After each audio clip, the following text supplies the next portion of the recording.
Good afternoon. At least I think it's afternoon. Yes, it is. As of 6 minutes ago, it became the afternoon. We are back in the Endgame. In fact, not just that, we're in Monster Hunter Freedom 1, which I haven't done in a long time. Although it would also be accurate to say I haven't done the Endgame in a long time. To be honest, I would have had a recording up on YouTube a little bit less than a month ago, probably about 3 weeks ago, but things just didn't pan out for that recording that I did.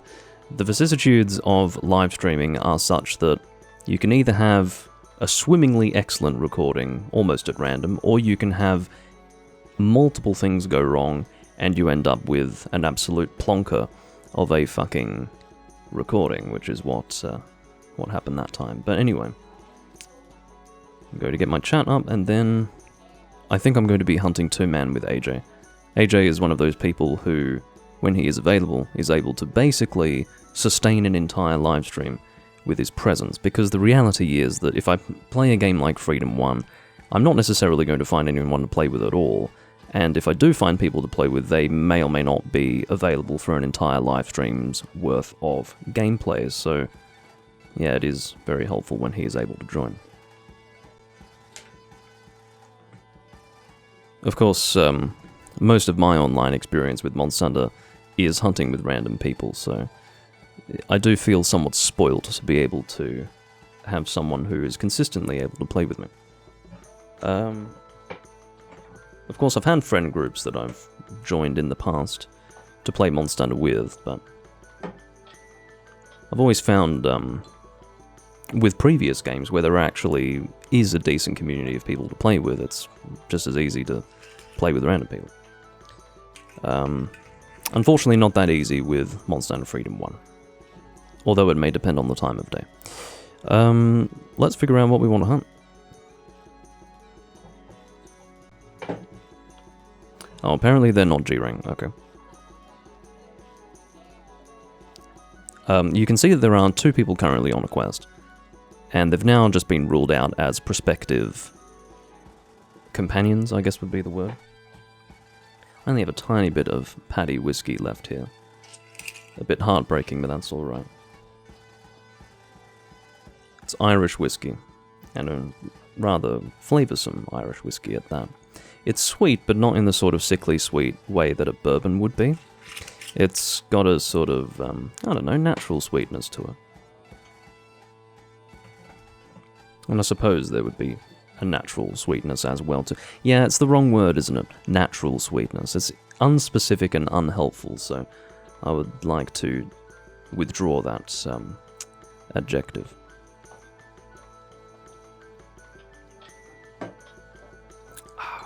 Alright, let's figure out something that we're going to hunt. The weapon that I have equipped at the moment is one that I forged somewhat recently. I haven't been playing much Monster Hunter in my own time, but about a month ago, I think I decided to sit down and play some Freedom 1, and I ended up forging this.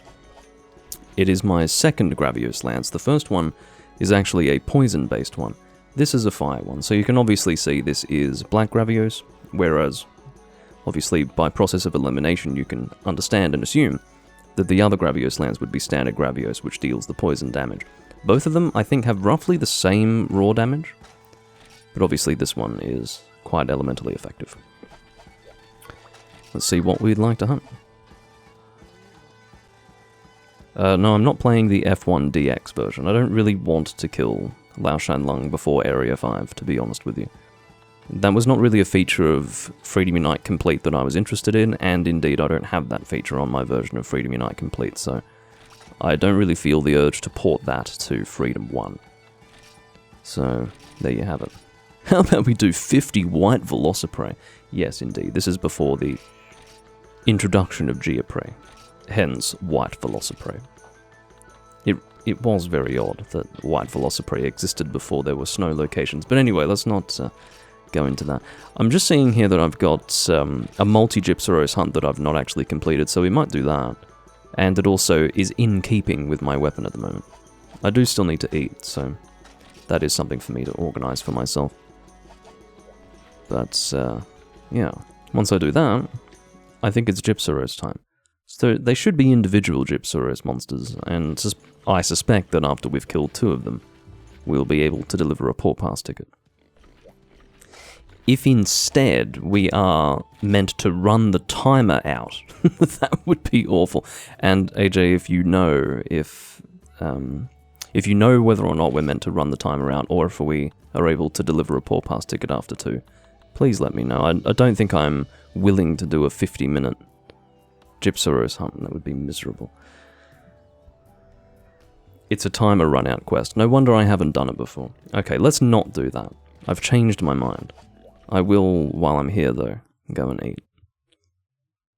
I had a vague memory of such quests existing in the back of my mind, and so I thought I would double check. I'm going to speed up for this because there is no way to skip the eating animation in this game. You have to watch your character, quite rudely actually, banging his cutlery on the table in violent anticipation of a meal being prepared by his slave cats. And to be honest with you, I don't really need to see that in full every single time. Once could honestly be considered too much. Too many times. Alright. I'm joining Lobby C for reasons that probably relate to convenience at this point. This is where we're going to be. Do you know what? Let's actually vacate Lobby C. It's not more convenient. If we go to Lobby A, maybe we'll get a random person at some point. Whoops, that's the offline room. Stop that. Alright. We're going to Hall A. The funny thing about this game is that defaultly you will just go into Hall A, and then if you want to choose to join other halls, you have to manually set something in the menu every single time you load into the game in order to join those other rooms, or those other halls. So what I'm doing right now is just checking to see what I feel like doing based on the quest list. I don't really have an option to have a quest randomly selected for me, as you may have seen with some of my, Freedom Unite recordings and Portable Third recordings, but... or maybe there is such a thing, I haven't checked. If it does exist, it's a more recent addition to the Hunsterverse features that I am singularly unaware of. Something appropriate for 2 people would be my preference.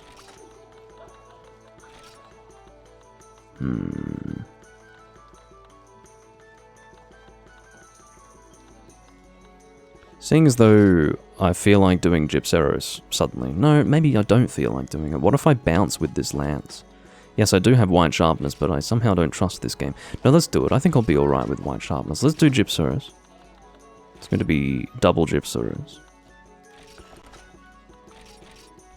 Now, I don't know if this is purple or standard, and quite frankly, I don't think it matters. What's important here is that I've got a fire weapon, which I believe is equally effective across the 2 monsters. Which again begs the question as to why they bother having the subspecies in the first place.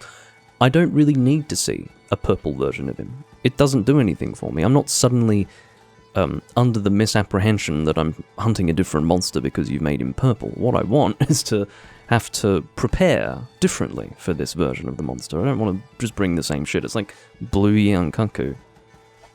But I suppose subspecies originally were not really meant to be a totally different hunt. They were meant to be a sort of rare appearance. But even that I'm not so convinced by. Look, on the one hand, I don't understand it, but then on the other I do. It has to do with how the game designers of Alpha Team approached Monster Hunter. They really didn't approach early Monster Hunter with game features in mind. They didn't think about it as a video game. They tried to think about it more as an experience.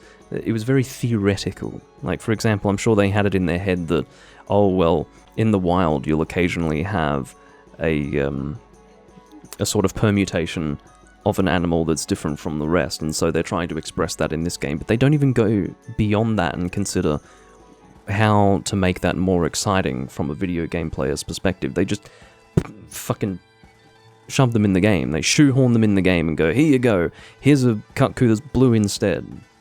And the question is, well, why is that interesting in any way whatsoever?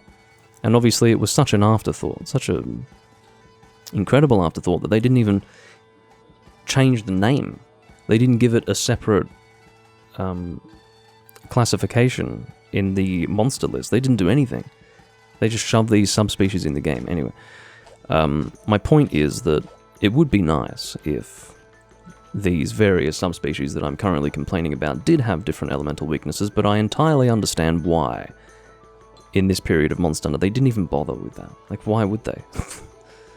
It's just cosmetic, ladies and gentlemen. Just cosmetic.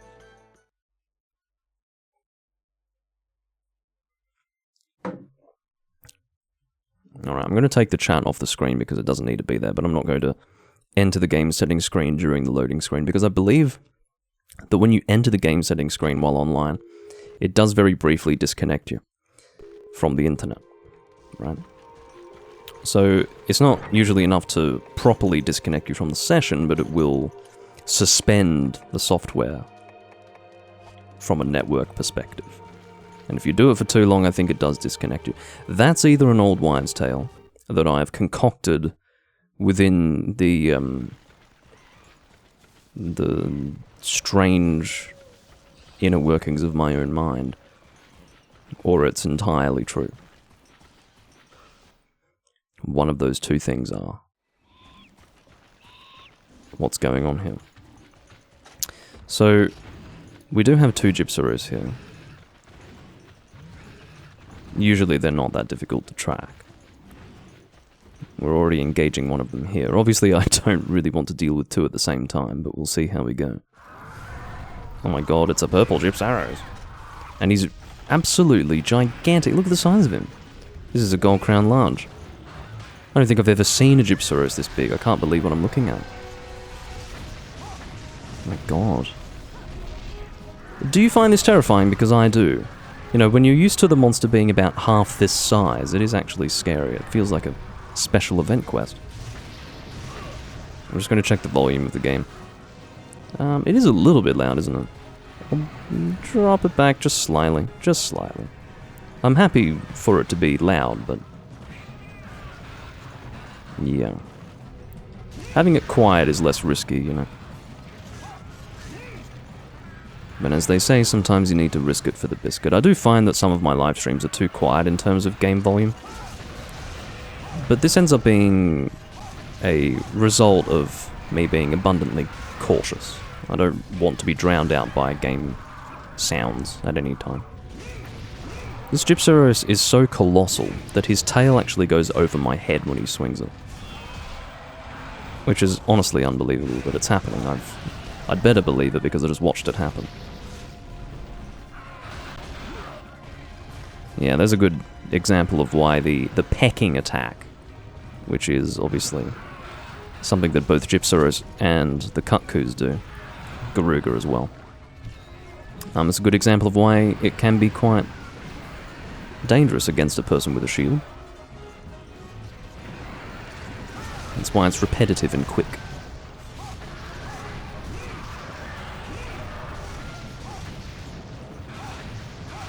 I'd like to get the tail. Oh, we've already got a fake death. Okay. I'm trying to kill that Melinx, though. I thought I had paintballed him, to be honest. He's still alive because you can see his headstone, and it sounds weird to say headstone, because it sounds like gravestone, but anyway. Not that it sounds like gravestone, it is another word for gravestone. Okay, now he's actually dead. Flasher, we could call it Flasher. It's an interesting... oh, he's still alive! Okay, so I shouldn't be looking to see if his headstone is flashing or not, because that's probably linked to his enraged mode. So forget that. I've paintballed him, now there will be no question as to whether or not he's dead, because the paintball will go grey. And he's still fucking alive. Let's get him in the tail, come on.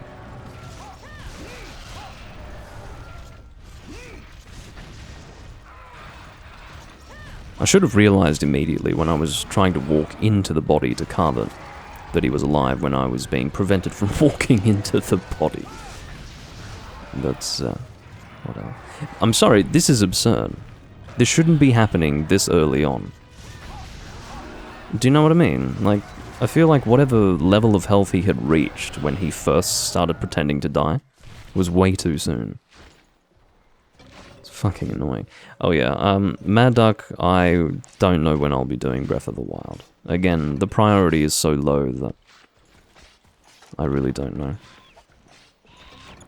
I think I explained, last time I was discussing Breath of the Wild, what I explained was that it's been so long since I started that Let's Play. Again, I started it when the game came out, literally the day of. And, it's been so long since then that I may as well just replay the game fresh. And probably on the Switch too, if I get the Switch too. That's what I'll say. I'll probably get the Switch too, maybe. The only reason why I wouldn't get the Switch 2 at this stage is out of a desire to boycott Nintendo for their absolutely ridiculous behavior. I mean, they obviously behaved stupidly before the release of the first Switch, but what I mean is that between the release of the Switch 1 and the Switch 2, Nintendo have honestly behaved so disreputably and so, and have been so petty that I just don't really want to deal with them. Obviously, the most recent and most egregious example was the copywriting of, I don't know, capturing monsters and using them to fight or something like that. And testing it in the courts and bullying people into submission with their lawyers. But, anyway. Yeah, because Nintendo's IP is so fucking fragile that they need to be that aggressive, right? We all know how fragile their IPs are. They definitely haven't been a fucking video gaming institution for the last 40 years or anything like that. No, not at all. Not Pokemon specifically, but in the case of things like Mario and Zelda, yeah.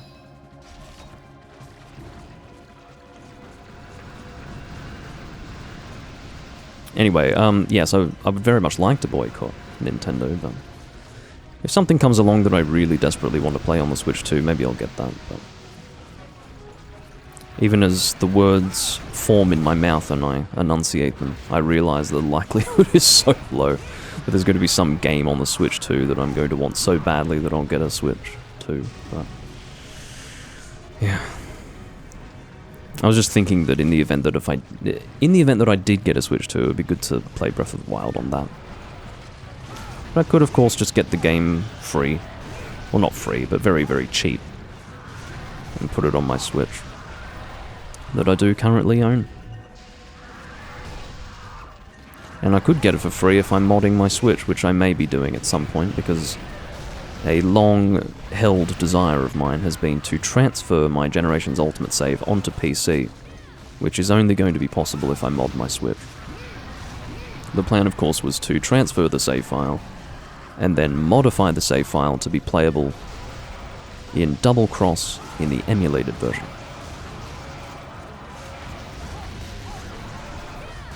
But I just haven't gotten around to doing that.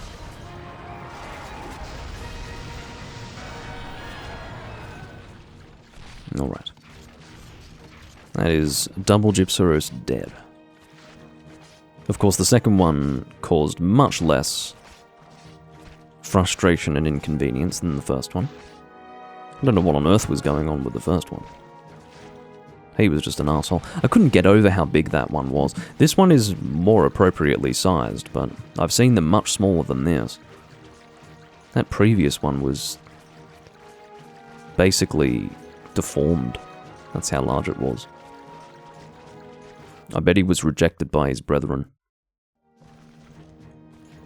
They, you know, basically the black sheep of the family, except he's... Well, I suppose in the world of monsters, if you're larger, you'd probably be on top, wouldn't you? I mean, look at the whole idea behind, say, Jaggy and Great Jaggy and Velociprey and Velocidrome. The one that grows big is the one that rules the pack, right? So this guy is probably more like the guy who rules the pack than the one that gets ostracized. Is that his eye? No, it's not. That was really weird. The way the shrubbery was interacting with the whites of his eyes made it look like there was a pupil there, and it looked really weird. It was sort of staring at me. A bit horrific, actually. Horrifying, sorry, not horrific. Horrifying. So big that he has spinal issues? Yeah, I can believe that. What a big motherfucker. I'm going to screenshot that.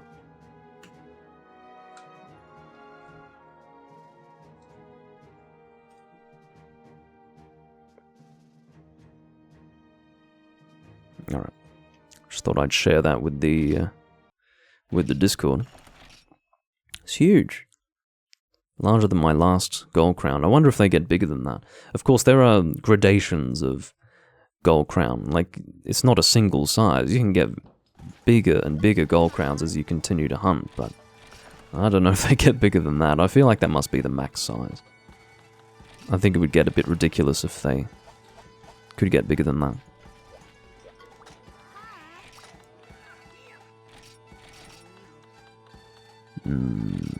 The burrowing monster. Well, I'm not going to be doing that.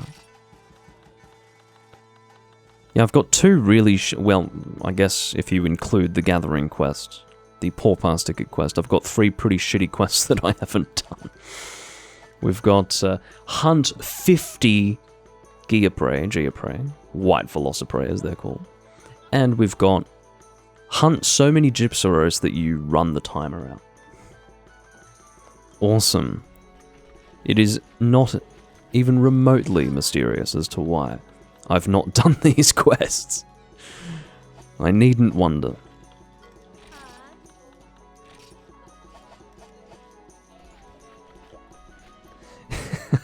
AJ says, I think for that Gypceros quest you don't even need to kill one, yeah.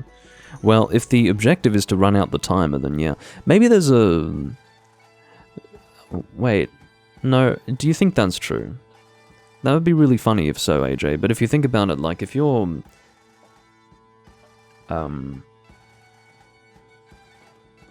if you're repelling an Elder Dragon, which is based on a timer, there is a threshold of damage that needs to be dealt, I believe. So maybe it's the same thing with this quest. Maybe you need to kill a certain number of Gypceros before you can run the timer out and then return from the quest. But you're probably right. I could imagine that being an oversight on the part of Capcom with this one. Alright, how about 4-star quests? What have we got in here?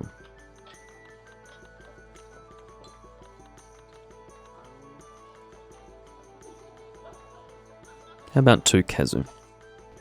We can handle that.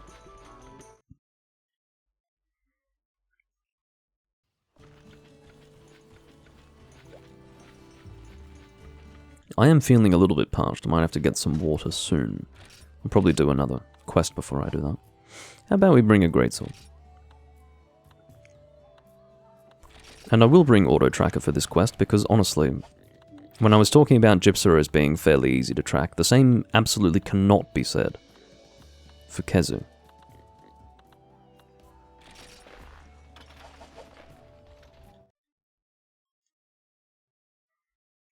Apparently the Unlimited Powder Stone delivery quest is also an auto clear. Okay.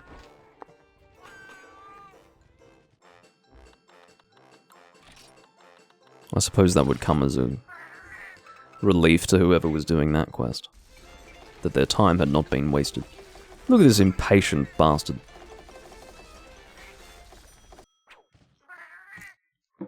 And for those who think he's just wiggling there in time with the music like he's jamming with the cats, no. If you've played Monster Hunter Tri, you know that's not him jamming along. He's impatient. Have you seen Mooch a Meal? If you know about mooching a meal, you know about what that hunter's doing right there. He's being ill-mannered. That's what he's doing. He should sit there quietly and politely. That would actually make it funnier. If you had this really happy music going on, and the cats are just cooking up a storm in an almost acrobatic fashion behind the hunter, and he's just sitting there, stationary. Like, it's entirely normal, and not something to either be excited about or to even react to. Just sitting there, you know.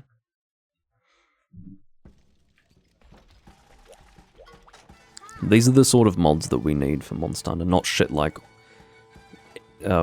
pre-Area 5 Lao Shan Lung clear. So we can either do Red Kezu or Standard Kezu. I am equipped for Standard Kezu, so that's what we're going to do.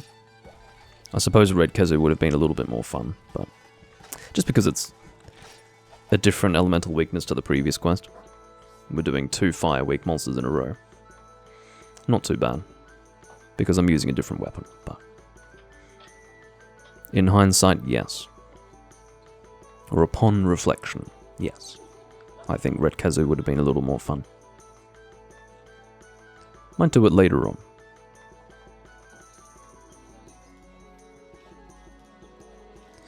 Do you know, I think this might be a good opportunity to get some water. Because as I said, I'm feeling a bit parched. You know when your throat feels a little bit dry? It's not that it hurts, it just feels a bit... meh. I'm sure the whiskey doesn't help. I'll be back in a moment.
I am now watered.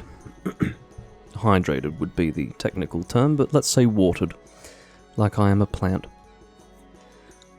I am flora.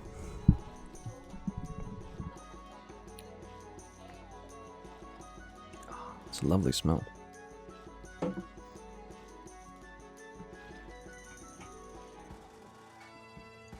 Without context, that would sound very funny.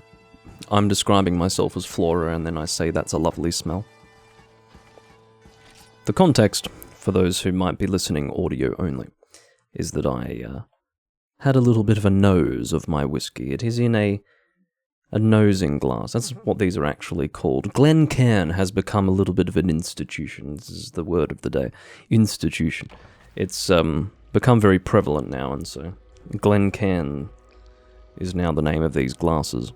I suppose, were they the ones who came up with the shape? I don't know if they were. This is a crystal Glencairn, to be clear. It's not just in the same shape as one, it is literally a Glencairn glass. But strictly speaking, it's called a nosing glass. That's what the shape is for. It's to have the aroma travel and be delivered to the nostrils when inhaled. I made a boo-boo. AJ, I am in need of a hot drink. It's one of the only games where I don't bring all drinks at all times. If you could spare just one, that would do me.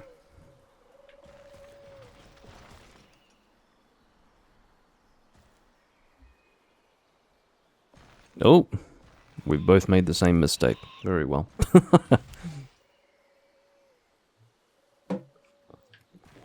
That's alright. I think, hold on, is Mr. Kazu leaving? He might be. I think we can just hang around here and he will fly down to Area 9. At least that way I won't have to endure the loss of stamina. That's one good thing.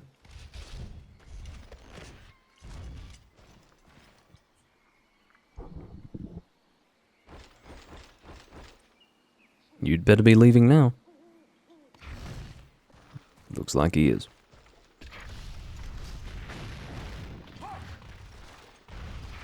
And again, this is one of the only games where it's actually acceptable to do upswinging with a greatsword online.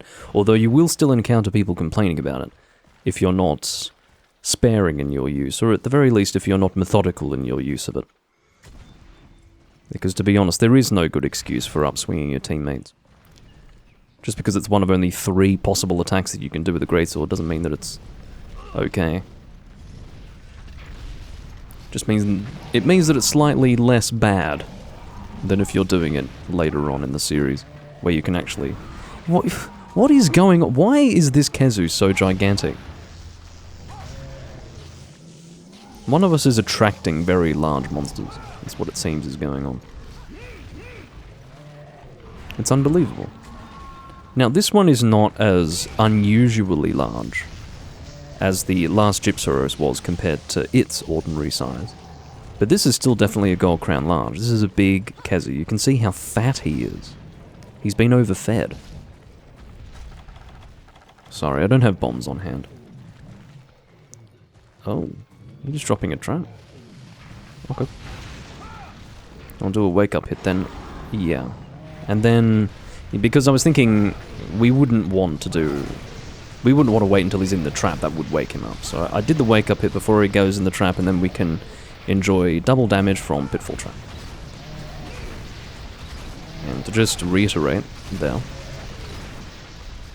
in first generation Monster Hunter, if you drop a monster in a Pitfall Trap, it actually gives you double damage when you're hitting the monster. It's pretty unbelievable, to be honest. Oops.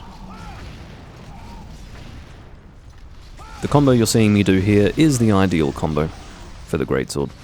It is the least disruptive if you are playing with teammates. I can tell you that much.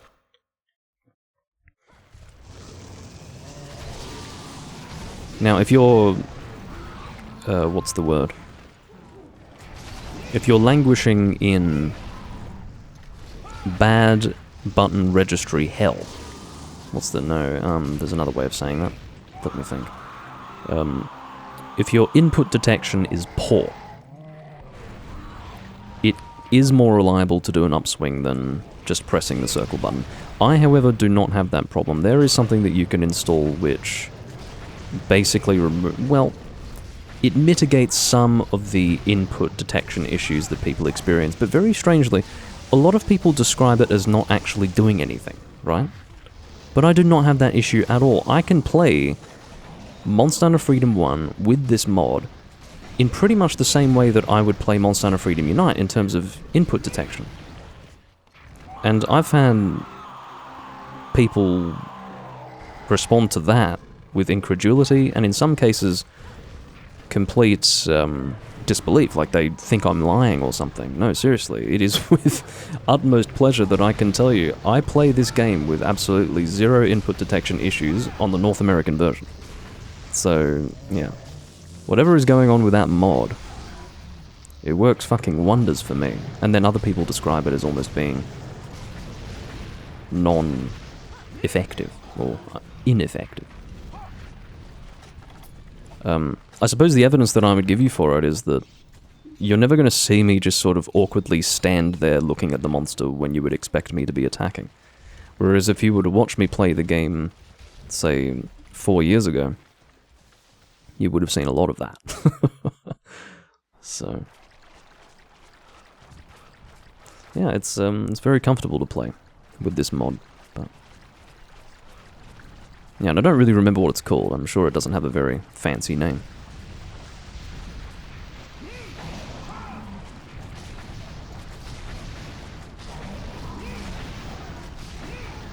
Of course, the Kezu special is for him to very, very slowly limp his way over to the cave.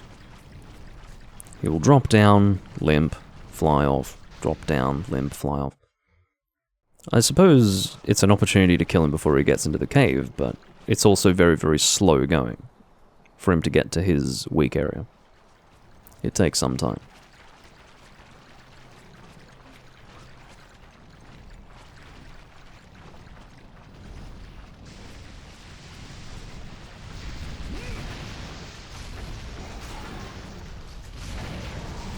That was actually a good moment for an upswing because it would allow me to...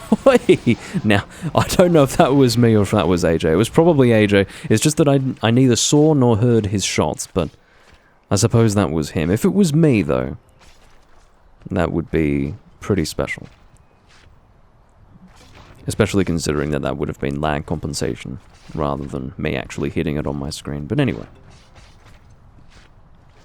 I suppose I could pretend that it was me, and then just completely dismiss any assertion that AJ makes that he was actually the one who dealt the damage.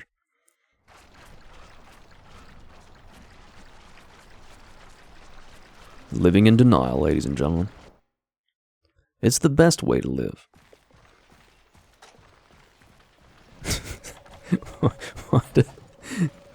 Why is it that Kezu always looks like he's just staring off disconsolately? Like as if he's... It's not even a sort of pensive thing, he looks like he's just sad. He's sorrowful. Oh, we've got another pitfall trap, very good. You may have noticed that I did somewhat ridiculously paintball the monster, even though I've got auto tracker. I'd like to say that it's a habit, but there's behaving habitually, and then there's behaving, honestly, stupidly, because if I were to benefit from a paintball, you'd think I would have noticed already that it was visible on the map.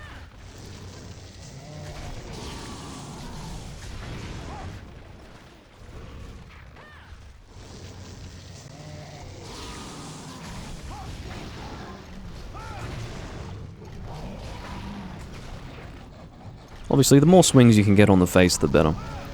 With Kezu, it's either the face or the legs. Keep away from the wings, they are pretty much the opposite of a weak point. You can guess what that would be.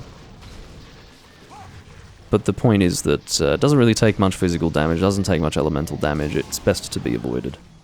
I.e. the wings. Legs, obviously, whether they're very damaging or not, will lead to a trip, as demonstrated just there by AJ. And then obviously the face is your weak point.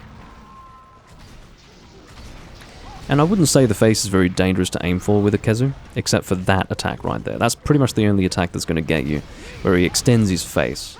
But you see, when he does his lightning breath attack, that's very slow and well telegraphed. So you don't actually have to worry about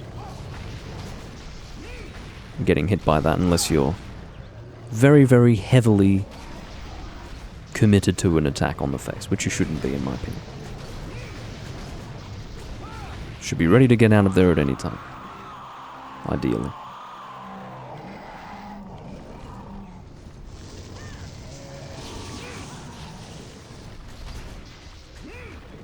And of course, if you're doing a wide slash like that with a great sword at the face, you might accidentally hit the wing instead of the face. So a vertical slash is preferential. Or to be preferred.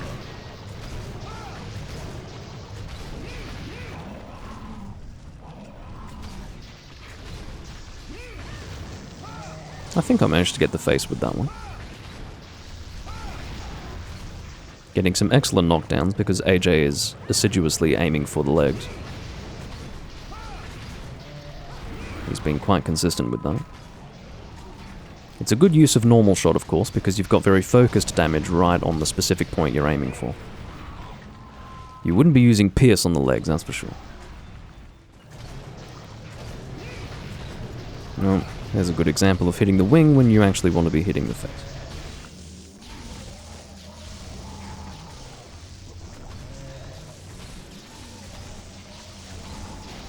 Nice work. Normal level 2 with Destiny's Hand. One of the best guns in the series, actually. Doesn't get much use in 2nd gen, but I suspect it's still a good gun now. It's mostly in 1st and 4th gen where I see it being used. Is that for me? Hold on. Oh. You keep your pale extract to yourself. You dirty man. Of course, that's a bit of a long-running joke. If Kezu's a penis, what's his pale extract? That's the classic line. And again, something also that I tend to mention a lot when I play 1st generation Monster Hunter, particularly Freedom 1, is that I remind my audience that Kezu has a particular drop that does not exist beyond 1st generation. And it's called Pale Lips. Pale lips. Now the question that you would ask is, how can they be described as pale lips where I look at his face and I see only red? It's because it's not those lips. It's his arse lips. Because if you read the description of pale lips, the item, it says something along the lines of lips that produce powerful suction. Now, what does he use as like a suction thing? Well, it's his rear. And then you'd say, well, why the word lips? Well, if you've ever gone and had a look back there, and I would advise against this for anyone who is, I don't know, a self-respecting individual. When you go back there, you can see it's actually a tiny mouth. So yeah, it's a mouth. Therefore, lips. You really have to wonder the men and women behind this game. Who am I kidding? You gotta wonder the men behind this game and what they were thinking.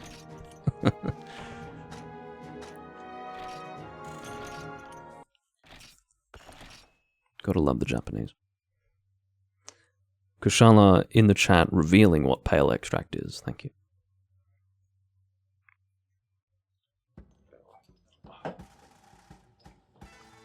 Look who's joined. Kushala is here, providing us with the opportunity to do slightly more difficult quests, although these ones are also perfectly fine for 3 people. I'm A-okay with them. Oh, right.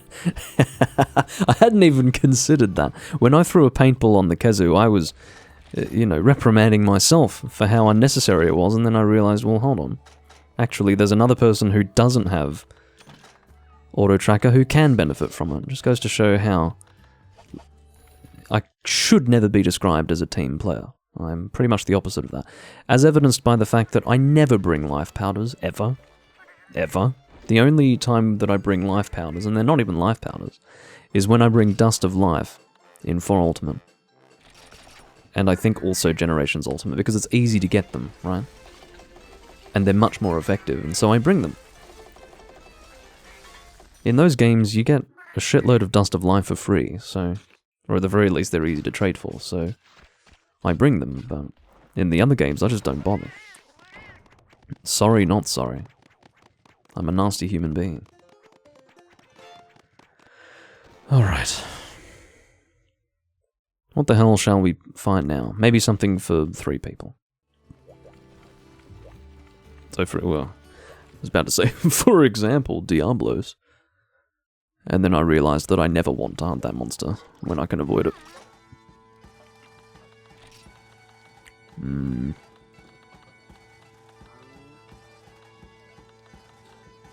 How about 2 Plesioth? That sounds like fun. That's also something that can very easily be done with 2 people, but whatever. Double Plesioth, and I don't know if it's going to be green or standard, but I don't care because that's another remarkable example of a some species that has the same weakness. Although I think green Plesioth is more sleep focused, but I could be wrong about that as well because I think standard Plesioth can also fly over you and put you to sleep, so I really don't get it. The green and standard works for weapon forging because green, in terms of the weapons, is sleep focused, whereas standard is water focused. But anyway, I don't know if that equates to, or rather I don't know if that is the case for 1st gen weapon forging, but it is for 2nd gen.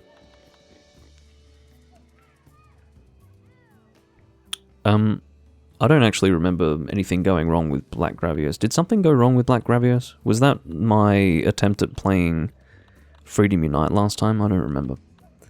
No, I got killed by a Crimson Fatalis, so I'm not sure what we're getting revenge on Black Gravios for there, AJ, but I'm happy to fight him next, maybe. Well, after we do Plesioth. How about I bring a hammer, just to be unusual? Do I have a fire hammer? I think I do. Yes, I do. Torment Purgatory. And because it's Plesioth, I really don't need an auto-tracker. If you can't find a fucking Plesioth in the jungle, well, you might be new to the game, which is entirely okay. But if you're not new to the game and you can't find a Plesioth in the jungle, you really need to get your eyes checked.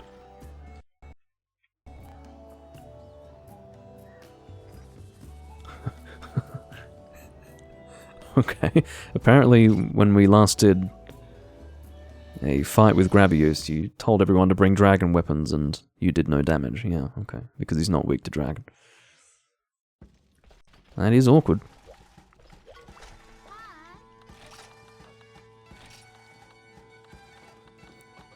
Yeah, I've got no idea if this is standard Plesioth or not. Is Green Plesioth even in first generation? He probably isn't. I don't know if I've seen him. We wouldn't exactly be missing out.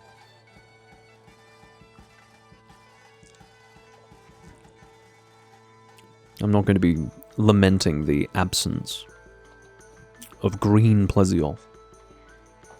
Okay, Dual Plesioth is green. Okay.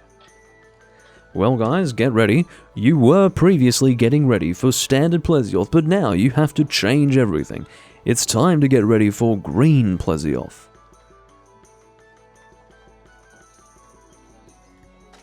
Man your battle stations. I'm going to sell these Wyvern Fangs, I don't need them. Notice how I've got 139 in storage? That's too many. I should cull that down to a single stack.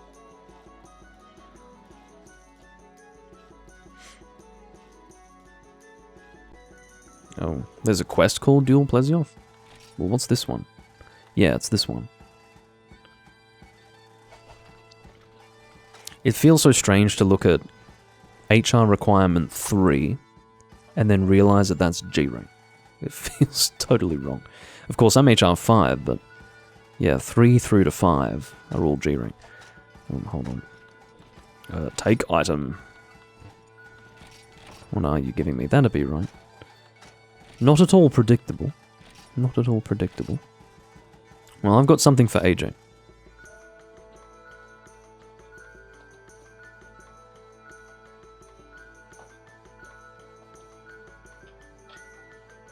Take it. It's the gift that keeps on giving. We've got a fourth person. Mamma mia. This person's title is Monster Hunter G. Jesus. That's something I still need to work on, by the way. The kid in armor. I would like to get him. Is Guess going to receive the garbage? Oh my god. This garbage is getting passed around big time.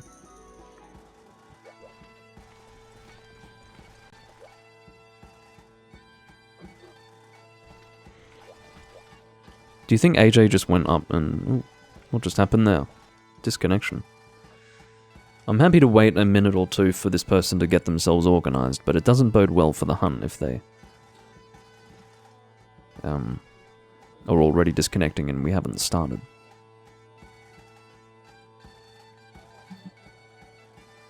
He didn't appreciate the garbage. I don't think he took the garbage. I think the gift was withdrawn before he could accept it.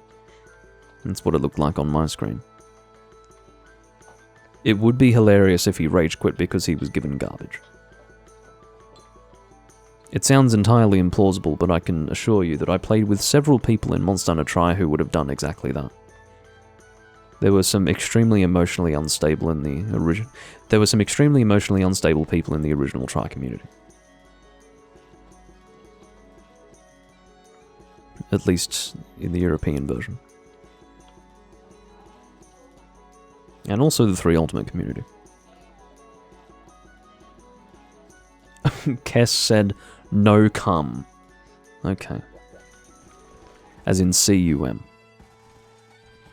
The slang in Hunsterverse is kind of akin to what you would expect from primary school, but it's, you know, it's fine.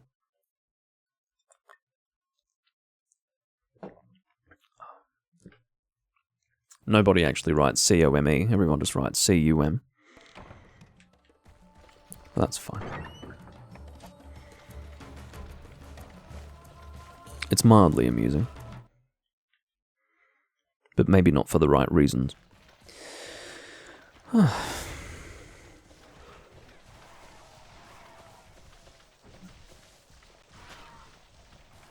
Onward to Plesioth, and I have to say I don't have any bombs or sonic bombs, so I'm just going to be mooching off everyone else, I guess. Oh wow, he's just walking around, not even in the water. Don't know how this happened. Give it a rest. Hold on, I'm on Bullfango duty, I've decided. Looks like we're both on Bullfango duty, look at this. What is that knife you're using? Is that the Millennium Knife? Am I seeing that correctly? I think that's the Millennium Knife. God. It might actually be good in this game, come to think of it. It's obviously not going to be as good as the Shining Wyvern Blade, but maybe a close second to the Shining Wyvern Blade? I don't know.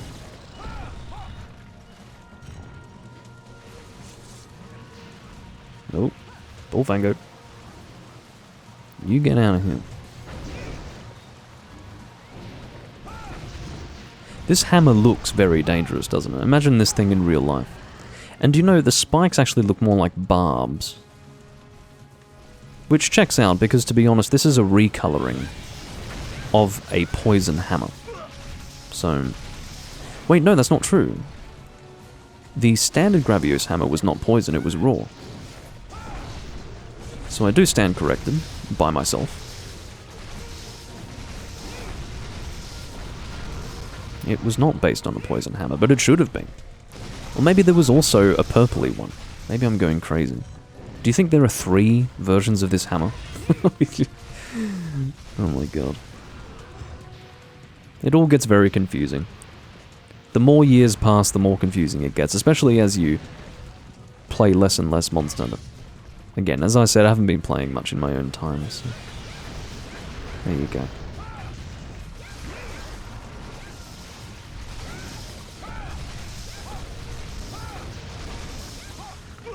I just golf swung into your anus. It's a sort of, it's a giant anal bead, I guess. A spiked anal bead.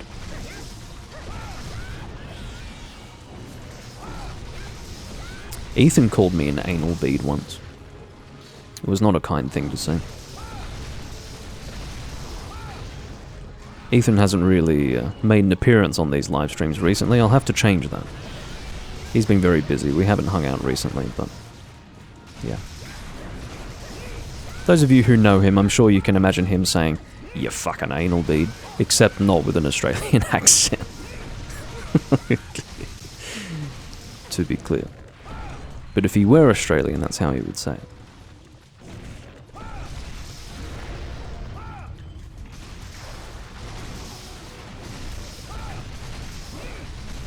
Goodbye. What an absolute beatdown. It did feel as if he could do absolutely nothing. You were basically in an inevitable and entirely ineluctable situation whereby you fucking died. That's it.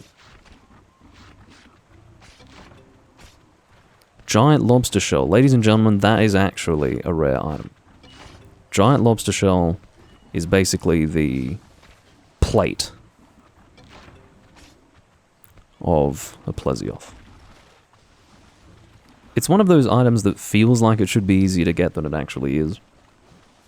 But when you actually try to get one, it might take 5 quests before you get it. Or more. At least that was my experience in the past.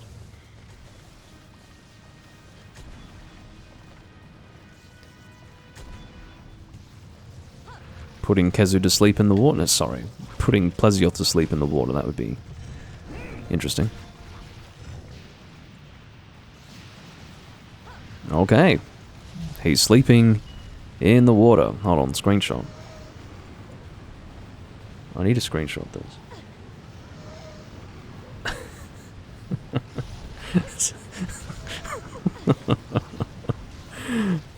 I really want to get a good shot of this. There's definitely a golden screenshot in here somewhere. There you go, that's a good one. I like that. Not that you can see it. That's hilarious. I'm sure it was intended for fun, but it's going in the Hall of Shame. Because it's funny. Ow.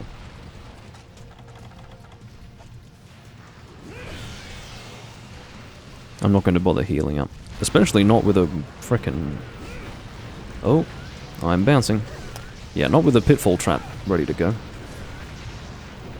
I'm now being flinched. For a second I thought I got 2 hits off with a single golf swing, and then I realized that there was a Vespoid there. I briefly became excited. Thought maybe I'd realized an Easter egg in the game. Kushala, what are you doing? You're like those snobbish morons in Monster Hunter Freedom Unite who refuse to hit a monster if it's flashed or trapped.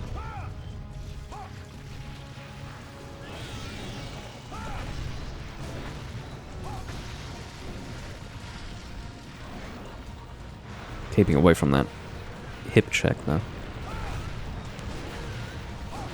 Bouncing off the rear fin, unfortunately. I thought that was a weak point. Maybe not for impact damage. I suppose it is difficult to reach, normally.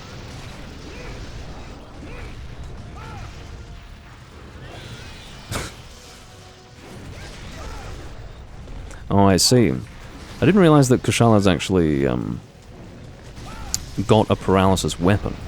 I missed that point. So what he was actually doing was deciding not to hit the monster because he wouldn't be able to build up his paralysis, which doesn't make sense to me because his weapon would still be dealing damage. So don't quite understand the logic there.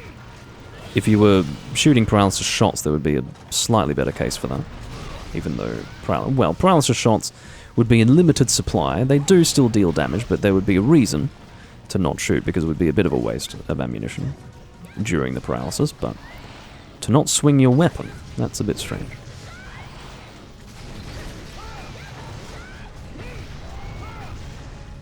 Alright, I probably should sharpen. I don't suspect the monster's going to last much longer, but I shall not brook green sharpness. Oh, sorry. Did I flinch you again? Sorry about that. I mean, on my screen I shouldn't have flinched you that last time, but I appreciate we were quite close to one another.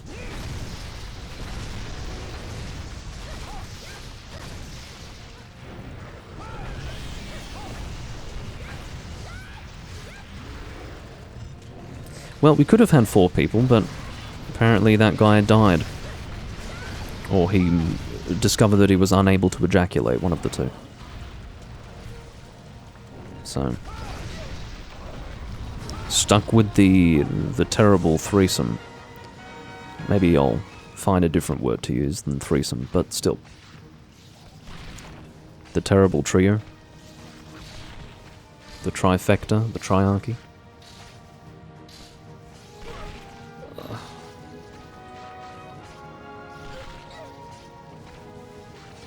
I've got to get my 4 calves, but it's going to be a challenge with this Vespoid. Or it can even speed up the carving process, depending. I've got another large lobster shell. This is incredible. Oh, there's giant lobster shell and large lobster shell. Okay.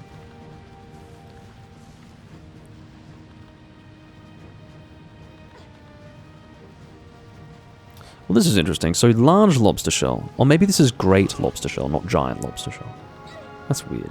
You'd think GT would be better than LG, but it says large lobster shell is very rare, whereas there's no such description for great lobster shell. Do you think GT is giant or great? Vote now.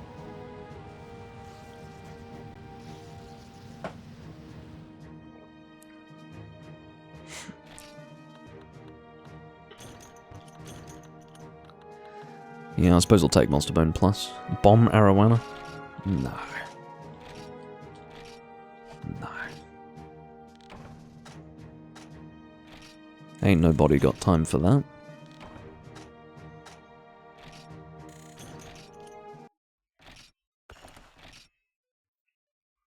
GT, standing for Gran Turismo. Yeah, I think that's the most likely out of the... let's make that a third choice. And we'll accept that that's the most likely of the 3. For GT in Monster Hunter Freedom 1. Could also mean, like, gin and tonic. I suppose it wouldn't, would it? You'd need the and. The name of that symbol temporarily eludes me. I was going to use that word, and then I realized, oh god, I forgot it. Let me remind myself.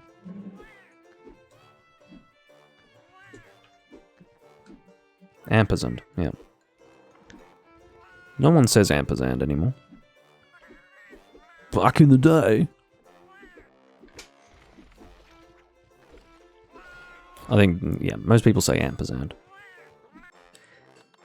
I'm tempted to say ampersand, but never heard that. Never heard that pronunciation.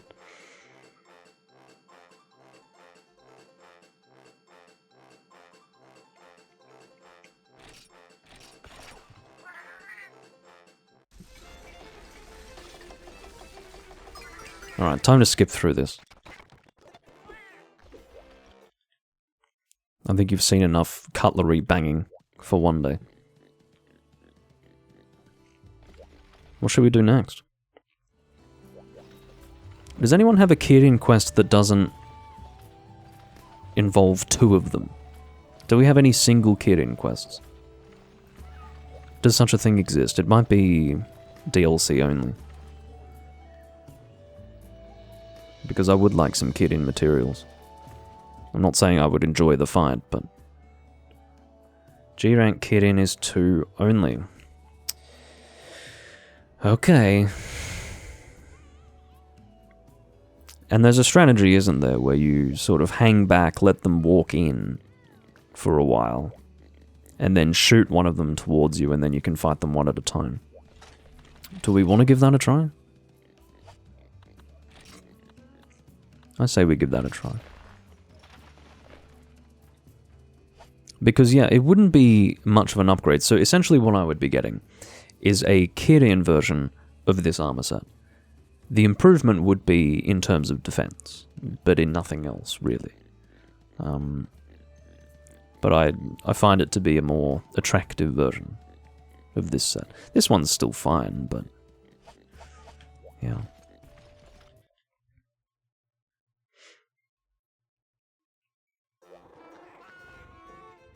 I suppose we could pellet. I don't really have a pellet gun loadout. But, anyway.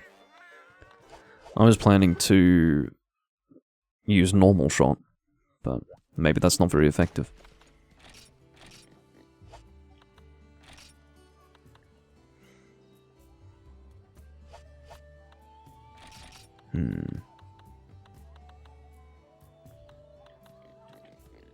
Pellet. A pellet is really not appropriate for any of the guns that I have. I literally am not in possession of a pellet gun. AJ wants to GS. Okay.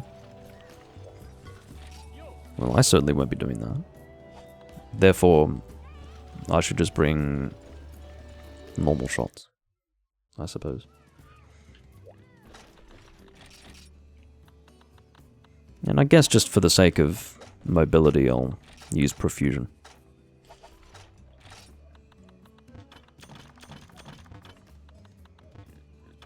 So why can't I put a green Plesioth fin in my box? Is it that I have too many?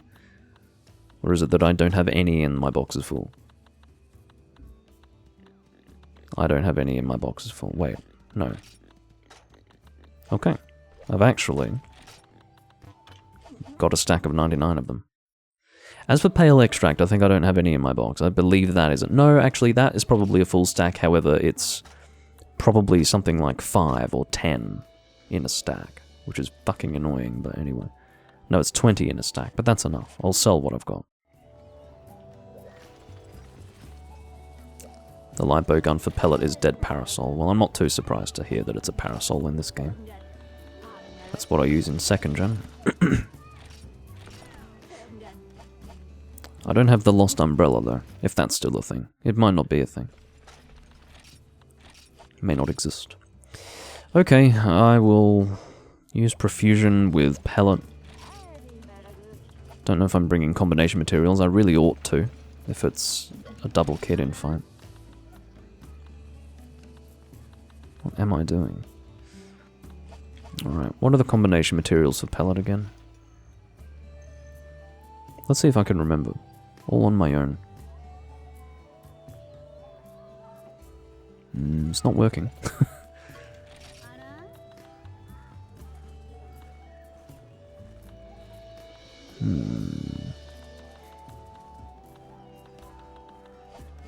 Isn't there something called scatternut? There was, yes. I believe it's scatternut. Let's test this out. Let's try scatternut and bone husk S. Let's see if that gives me pellet level 2. However, I have to acquire bone husk S first. Alright. Man with bag. Man with bag. That is a Christmas song, I'm sorry to say. Everyone is waiting for the man with the bag, which I've always found to be... And this... I can't quite believe I'm saying this. I find that to be one of the worst Christmas songs ever made, which is sort of like picking out the most repugnant pile of feces that you've ever encountered in your life. But, yeah.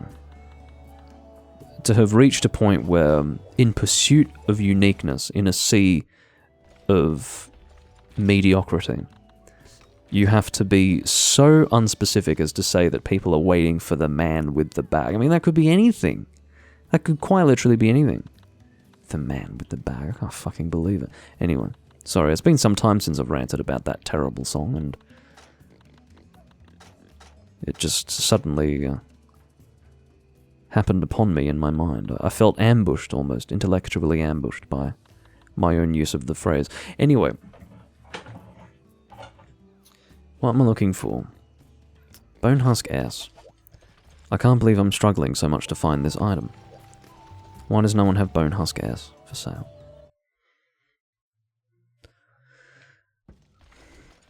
I feel terribly aggrieved.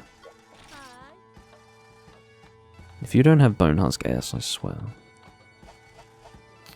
Do you really think in this game I'm going to hold on to bone husk S in my box? I have no box space. No one ever has box space ever in this game. Find me the person. So therefore, why would I have bone husk S? I've actually reached the point where I'm speaking to the lady who sells the cats out of desperation. Yeah. Okay, well I don't have bone husk S, so that's that. What about huskberry? Does this make pellet level 1? I suppose that's better than nothing.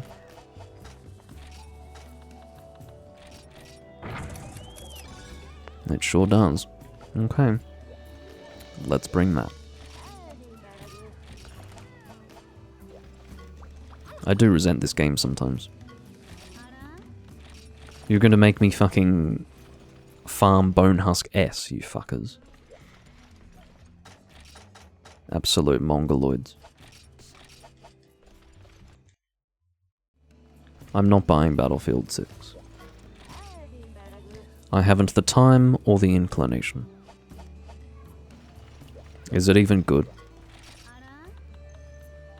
Or has it fallen foul of the wider gaming community's sensibilities?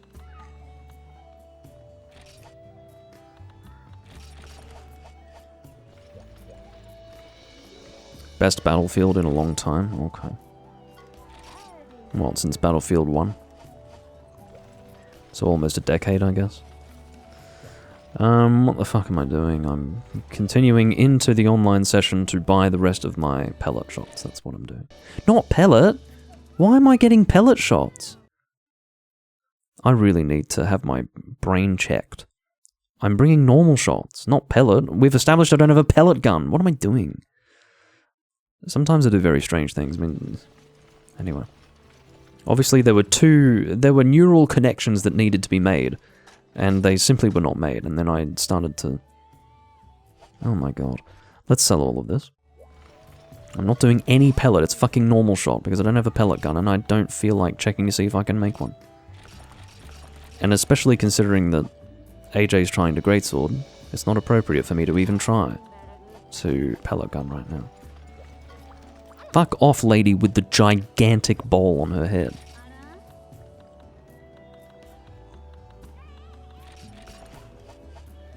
Alright, so we want Needleberry and... Well, actually, is it Needleberry or is it Velociprey Fang? I apologize for the amount of time it's taking for me to get ready here. Fucking Needleberry. Jesus Christ. Yes.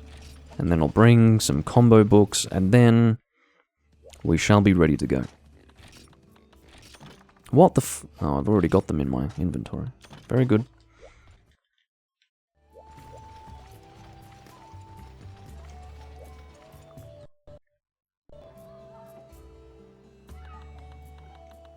Okay.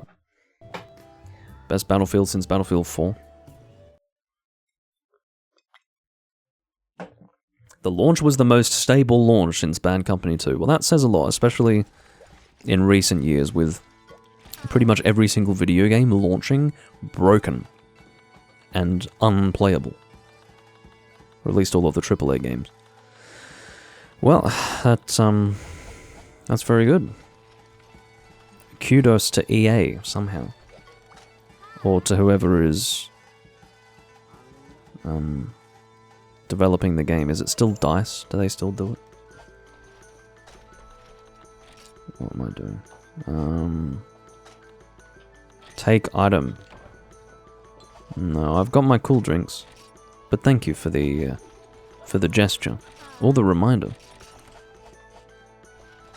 I suppose with my profound inability to actually get ready for this quest, it would be expected that I might forget to bring cool drinks. Oh, I'm being given something else instead. What are you giving me? Well, thank you. That's even kinder. Just in case I might want to sweat. Of course, for people who live in desert communities, it is normal to drink hot tea because it promotes perspiration. And as a result, it cools you down because the breeze, I don't know, cools you down from your sweat, I'm not sure. Or your sweat cools you down from the breeze, whatever you want to say. I am so ready for this fucking fight.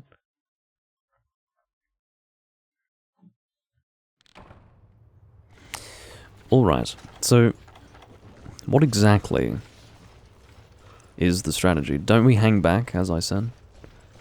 I think we do. I will follow their lead. They probably know what they're doing better than I do. Oh, we have to go that way. Okay. Oh.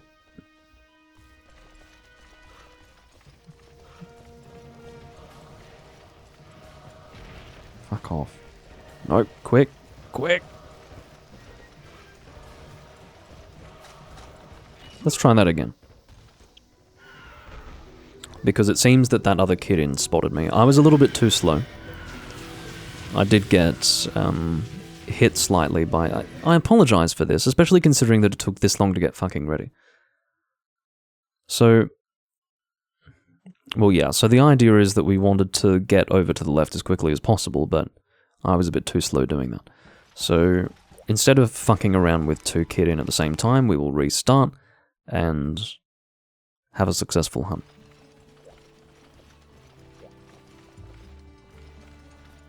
Pretty much every double quest in First Generation has the fucking Fatalis music. It's really quite ridiculous. Particularly when you're doing an arena quest with 2 Uncut Coup simultaneously and it's playing the Fatalis music. Oh god. Sorry, I didn't mean every double quest. I meant every arena-based double quest where you're in a special location.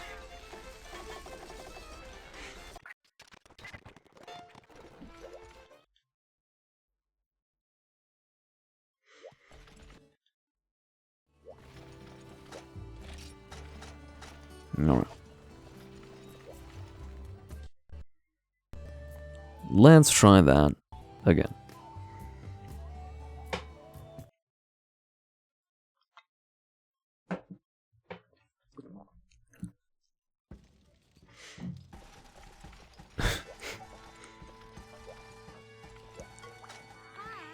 To be honest, the same quest but with miniature Kirin, double Kirin, with that music playing would still be appropriate because mini Kirin is terrifying.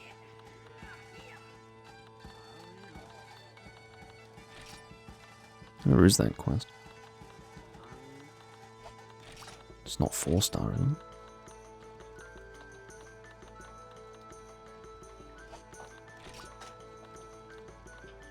Okay. Where is quest?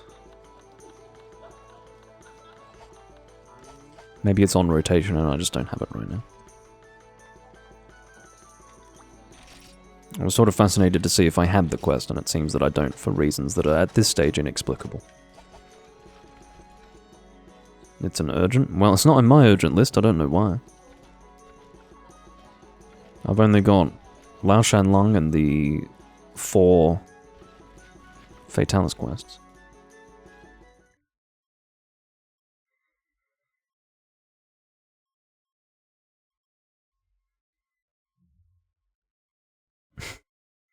How does he have a longsword? Indeed. How is that possible?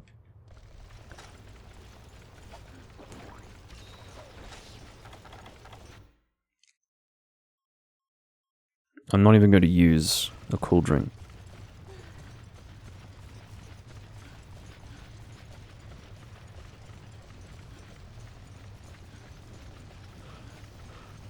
And I guess I'm on bug duty.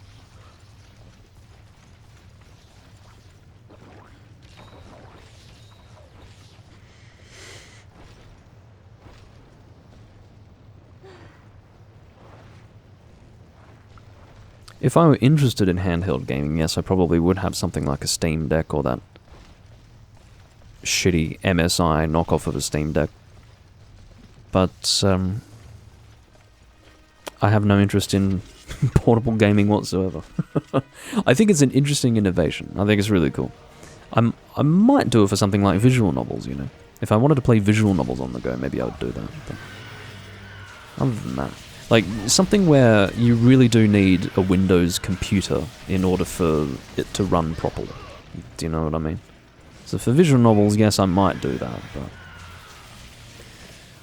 not the sort of thing I'd do for a video game, because I don't care for portable gaming. It's always felt like a demerit for me. Something that's holding the game back when I have to have it handheld. Whether it's ergonomically in my hand, or if it's the size of the screen, I don't know.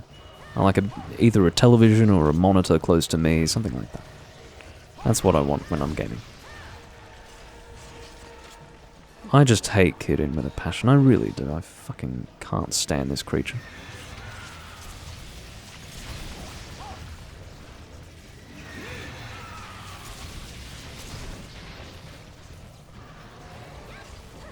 You will notice probably that in first generation the Kirin has a bit of a different running animation.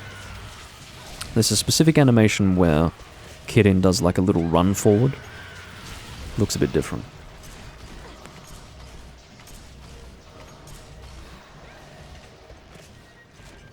It is specific to first gen. Getting some good knockdowns here.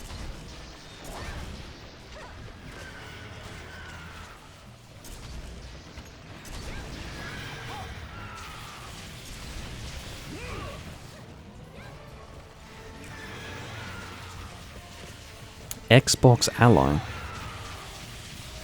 Isn't that Asus? Why are you saying Xbox? Or does Microsoft also have the term Ally? Because I know that there's the Asus ROG Ally, isn't there?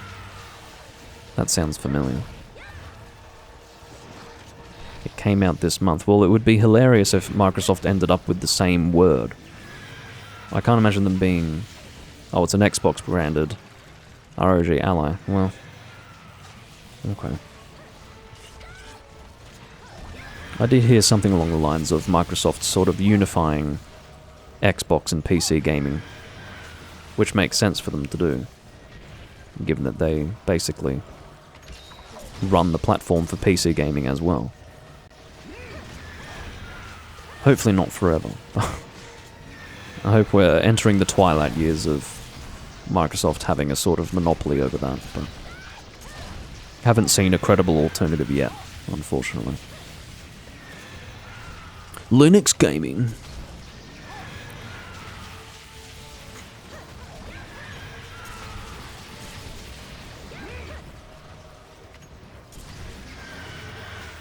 Not that I have my finger to the pulse when it comes to gaming. It's probably quite obvious I don't have my finger to the pulse when it comes to anything. But, yeah. See that little run? That's a first-gen only run. Kirin stopped doing that in second.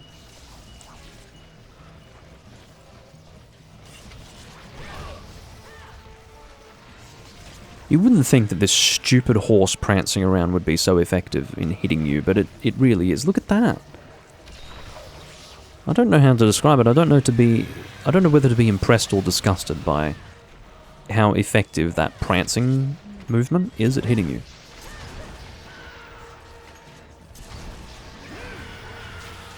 You'd think it would just frequently miss you, but it just doesn't. Maybe I'm just terribly unlucky.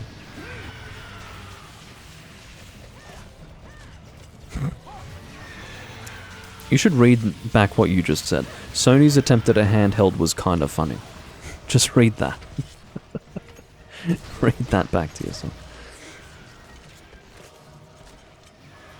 Anyway. It's lacking a very key word there. PC. Attempt at a handheld PC.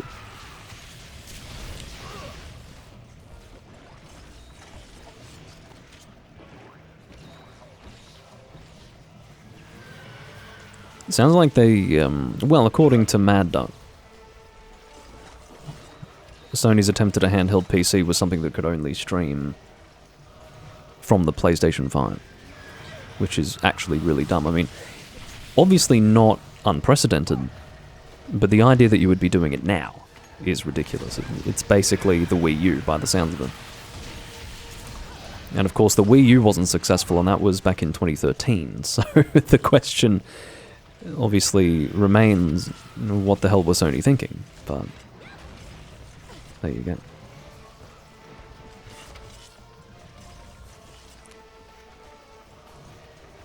And that was precisely what the Switch was. It was Nintendo wondering, how can we fully decouple the handheld system from the stationary console? Their answer was to unify them. Sony's answer in the 2020s, according to Mad Duck, is to just do the Wii U thing, where they have to be basically tethered together in some way, which is stupid.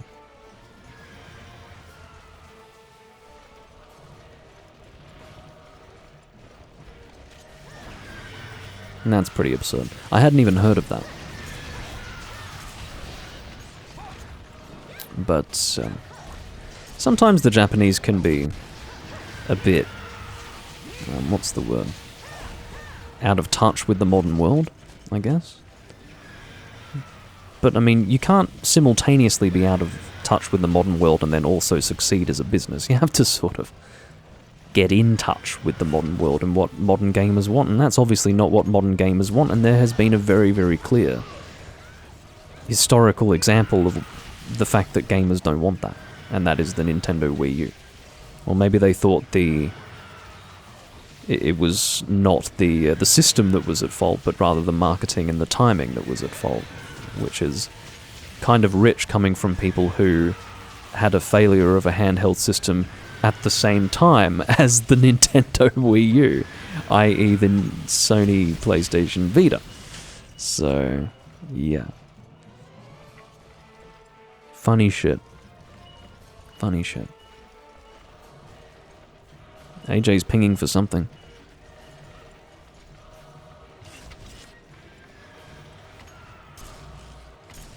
It's obviously safer if we are as far away from that other kid in as possible.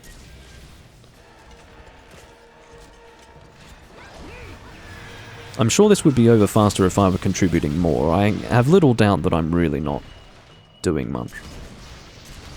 Or at least not as much as I should be. But going Blade Master against a Kirin is something that bothers me to no end, so here I am.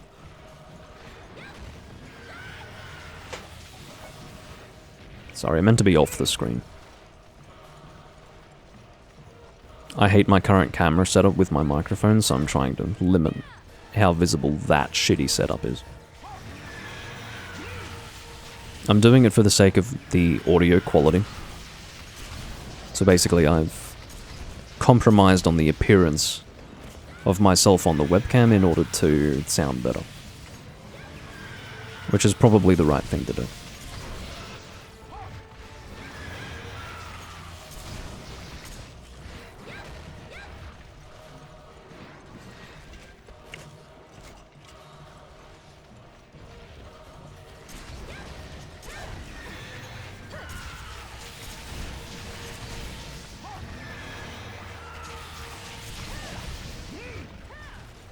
I'm not doing too well for health, as you can see. I'm down to 4 mega potions and nothing else.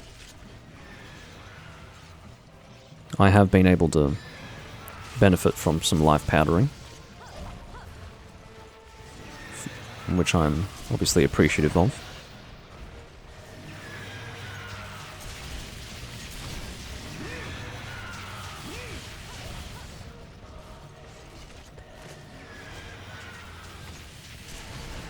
Oh god.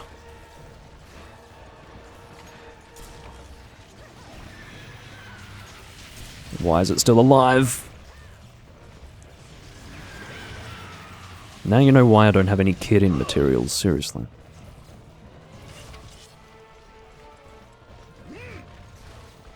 Well, I have some kit-in materials, just not enough to make the set. I think it's the full set that I want. The full armor set.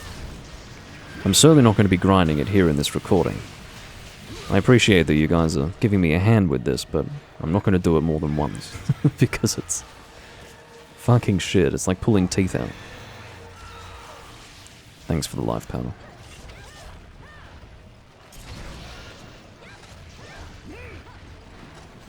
Alright. Ammo combination time. Oh, I can't hold down the button and just combine. Which is also like pulling teeth out.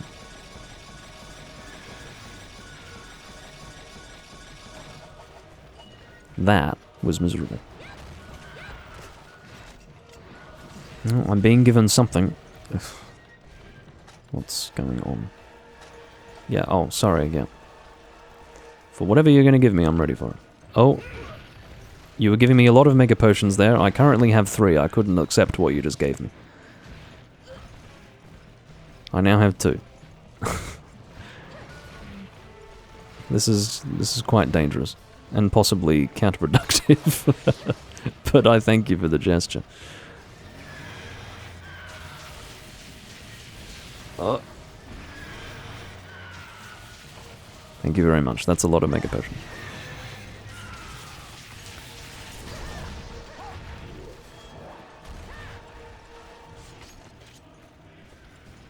Get over here. I'm also very concerned about accidentally shooting this thing and killing it in the lava, so I am not shooting when Kirin is outside the carving zone.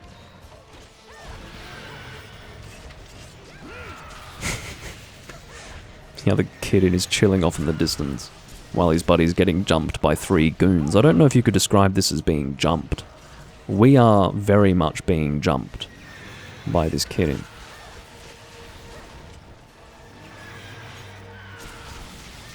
I'm just about at my wit's end with this fucking thing. I really can't stand Kirin. It's one of my least favourite monsters in the series. It's just absolutely asinine. The way the little prick jumps around, and if you get close to him you get hit by thunder. Fucking asshole. It's such a masochistic experience. Unless you're soloing him and you know precisely how his movements work and you can just greatsword charge him in the fucking face, that's a little bit of a different thing, but my god.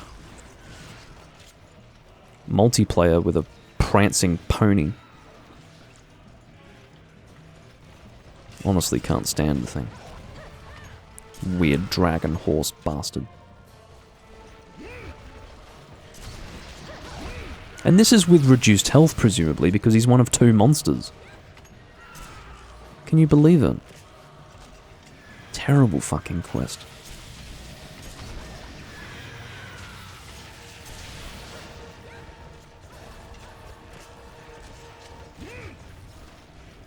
No! Well, now shit has really hit the fucking fan, hasn't it? This is not good. Well, we've paintballed the one that we're aiming for. That's crucial. Imagine if we lost track. So that would be like the ultimate troll. Paintball the other one and then we completely lose track of who the original was. But yeah, not fucking good. Shit happens, but oh my god. This is not good.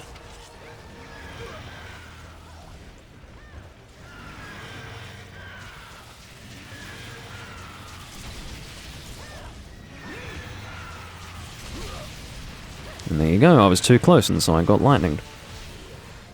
Or hit by lightning, to be a little more articulate. It's dead! But is it carvable? It should be, on the other side, on the other side. Please excuse me, and also I need to have a cool drink. Excuse me while I go and carve this motherfucker. I was thinking that if we were going to accidentally catch the attention of the other Kirin, this was the best time to do it because we had fought the other one for so long. It's on an island! This is the worst quest ever conceived by man. It's on a fucking island! Oh my god. This is so stupid. And you only get 2 calms as well. For a location that has so many areas where you can't carve the monster, where you can't physically traverse. I mean, what the fuck is this? It begs the fucking question. It begs the fucking question, what were they thinking? But of course, that's the old Monster Hunter experience. When I say the old Monster Hunter experience, I mean like the first gen experience. Proper old Monster Hunter. What you do is you suck it up. That's what you do. There's no other option. When you play first generation Monster Hunter, you fucking suck it up and you keep carrying on. That's just it. So we spent 15 minutes hunting a fucking monster that gives us 2 calves, and then we don't even get the 2 calves. You know what I mean? Fucking hell. I mean, you can't make this shit up. Whatever. Can't stand this prick. And now we can, I don't know, spend another 15 minutes on this asshole. And hopefully get the goddamn calms. I would rather hunt Fatalis, to be honest, than hunt this thing. I'm serious. At least I can fucking aim for it. Aim at it.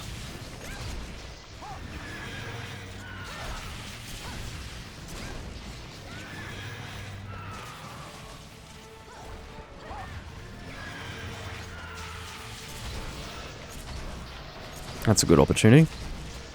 That's very good, except for the fact that he just completely cancelled out his animation that he was doing.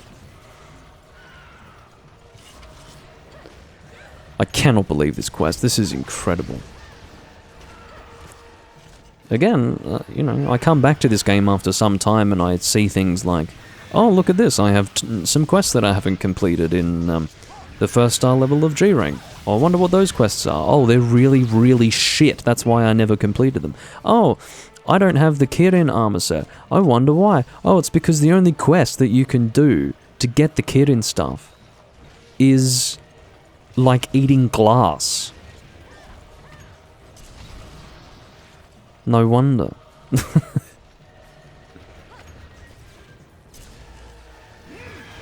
Anyway. Monster Hunter.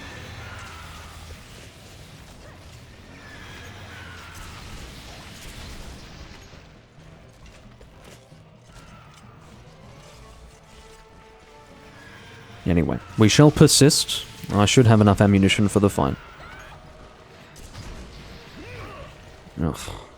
You gotta love the hitbox as well. Have you noticed that, by the way? The width of this fucking monster that extends beyond its physical body. As it just propels itself in a forward motion. I mean, you goddamn horse asshole. Snake horse. Ugh.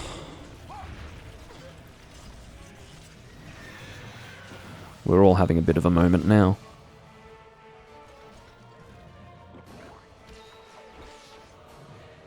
That's alright. This will be my last Kirin hunt in a long, long time.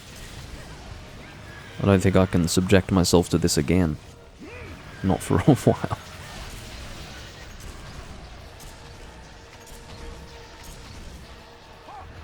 And this was doing them one at a time.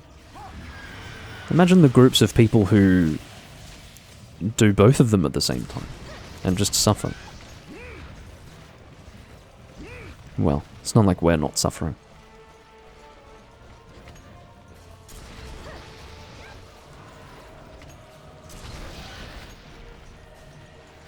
Also trying to hit the monster without hitting my teammates, which is more challenging than you might think. Hello, Rodria. Welcome.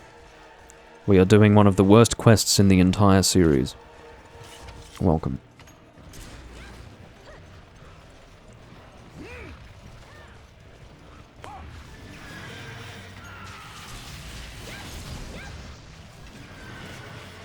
But yeah, I'm not too sure how my damage is. I'm sure it's not ideal. I have a feeling that my DPS is not all that high, but the good thing about it is that I can get pretty targeted hits off on the face at a pretty reasonable distance, in terms of critical distance. I seem to be getting enough of it out, and I do know that I've got a reasonably good light bow gun, so I don't think I'm completely useless, if that makes sense. Sometimes you can feel a bit useless while fighting this monster, but yeah, I think I'm doing okay damage. I would say I have middling effectiveness.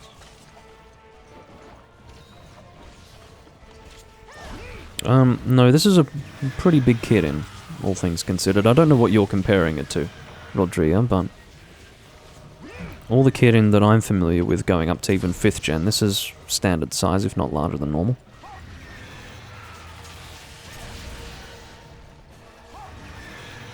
Kushala has died, unfortunately, while I was reading the conversation. He claims that his internet is shit. I'm sorry to hear that. Oh.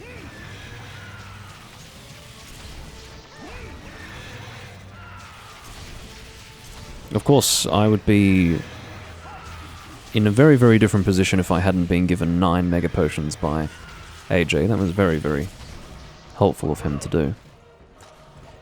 Because of course I'm almost at the end of those now. And you do have to love that fucking running forward combo. The way it just catches you. What does it remind me of? It's like there's a particular attack from a particular monster where it's a sort of back and forth.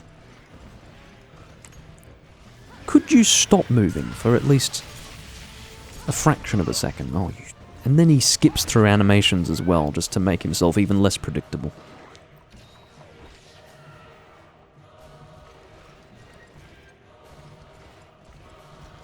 Yeah, 1st gen is best experienced from a distance, but if you really want to get in there, it's quite a ride. And this quest is an excellent example of that. I mean, to be fair, this is Endgame. This is about as Endgame as it gets in this particular monster, and I really have to say, it's not exactly a reward for your hard work. It's more like, hey, you got this far. Now open your mouth and get an absolute diarrhea party started in your mouth. I'm sure there were better ways to phrase that, but no matter what, it would have been gross. I was actually going to say open your mouth and get pissed in, but then that phrase doesn't make grammatical sense, and then I couldn't find an alternative, so I switched to excremental humour, only to then discover I had nothing to say on that front either, so that's alright. My comment was about as shit as this quest was. So, profoundly.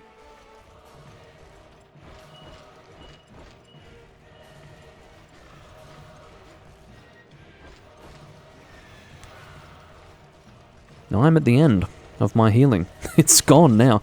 I just have to not get hit. That's the only solution. Which means I have to play even more conservatively. And even as you do that, look at that. You get jumped at diagonally. There's no solution. I cannot believe this quest. The worst fucking quest, man.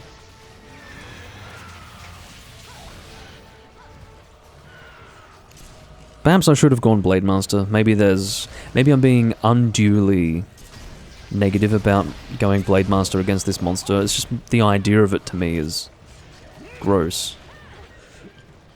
Because the monster conjures lightning right on its own position, right? So you want to be ranged ideally, but these guys seem to be doing okay. At least I hope so.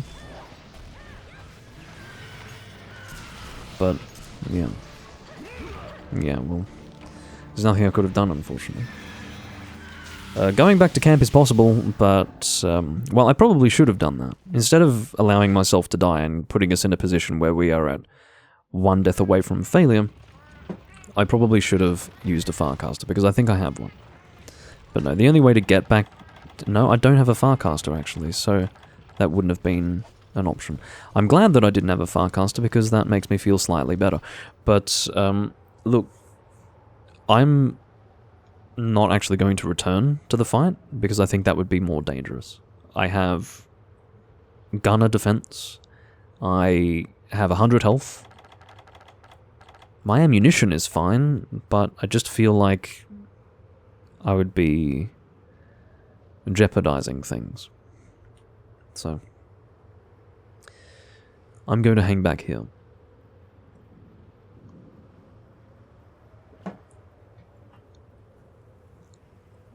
I would like to say that I probably have contributed to the difficulty of this quest quite effectively, and by not performing all that well, but to be fair, my acute dislike of this monster has led me to not hunt it very much, and I don't have much experience with it. I really don't like Kirin at all.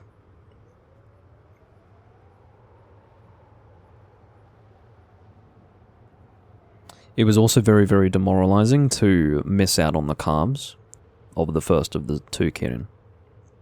That was upsetting.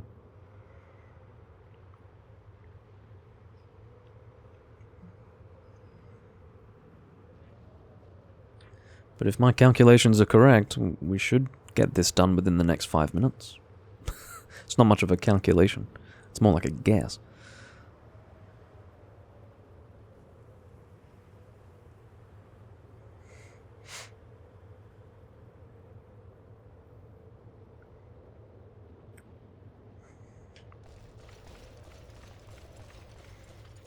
Well, all the best to you guys. If we do fail, we failed together. That's all I'll say. It would be quite upsetting if we fail. I will say that. I've decided that hanging back is probably our best chance to, well, here's the thing, like... Well, no, do you know what? Let me get in there. Let me get in there. And I'll tell you why. It's because if I can have this quest finish a little bit faster by participating, at least for a little while, that might be the difference between success and failure. And then, once I'm at quite low health, I will stop engaging the monster. I'll just run away from it. That's a better way to participate than what I was considering doing. I'm not in such danger that I need to sit at camp.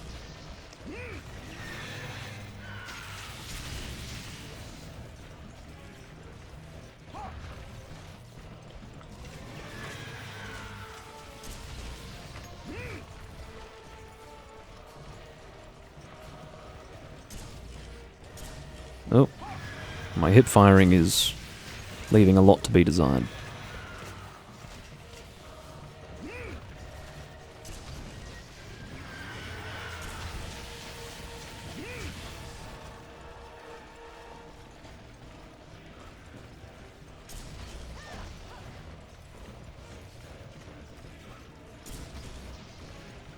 Oh. When he just really rapidly changes his direction, and sometimes without even having committed to a particular direction to go in. It's very off-putting.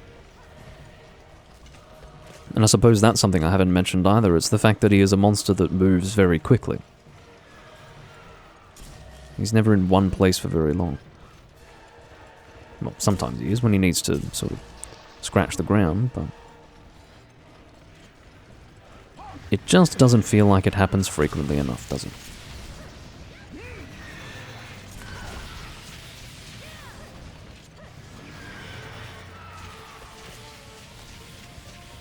I'm watching a few anime this season.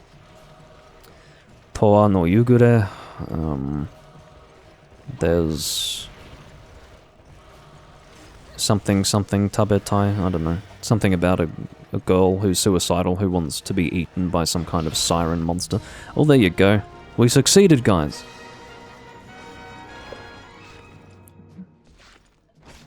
We did it. Nice work, everyone. That was a serious team effort. I don't know how much I was contributing to the success here, but that really was a rough experience. Bloody hell. Oh, fuck. Yeah, the anime I'm watching this season is Watashi o tabetai hitodenashi. And saigo ni hitotsu dake onegai shite mo yoroshii deshou ka? Chitose-kun wa ramune bin no naka. That one I don't like very much, actually. I think I'm going to drop that one. There's also Bukiona Senpai, which is okay. It reminds me of another anime that I watched a few years ago with a girl named Futaba Igarashi, and that show was better than this one. And I'm also watching... Wait, no, we're not watching that one. We dropped that one. Yeah. Not the one that I just mentioned, the one that I was about to mention and then decided not to.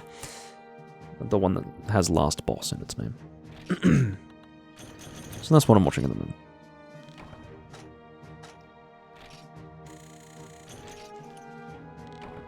No, I didn't watch that. I had a feeling that would be a Gold Crown Lounge. And what I also have a feeling of is that I am a far cry from having enough materials to be able to forge the full armor set. I've got some Kirin materials. It's not like I went into that quest with absolutely nothing in the way of Kirin materials, but surely I'm a long way off. I could have a look. I think I got a Kirin Azure Peak.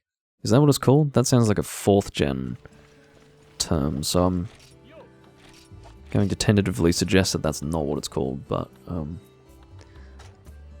yeah, Kirin Azure Horn. So I've got that. It's my second one. Just so it's clearer, I'm going to put all of this stuff into my box, and then just see what we're dealing with. I want to get an idea for how far away I am from being able to forge the full set. Maybe I'm 70% of the way though, which would be better than 20%.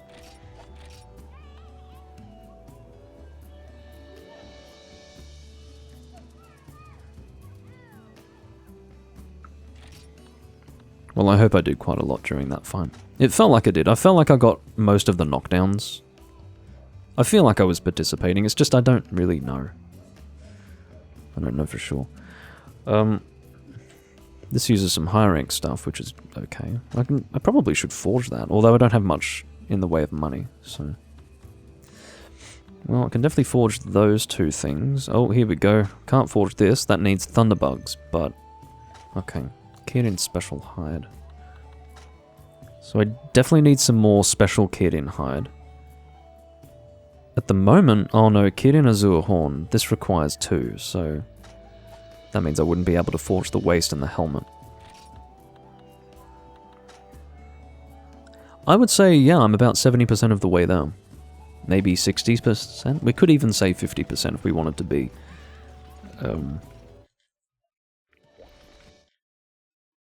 disobliging. And strict.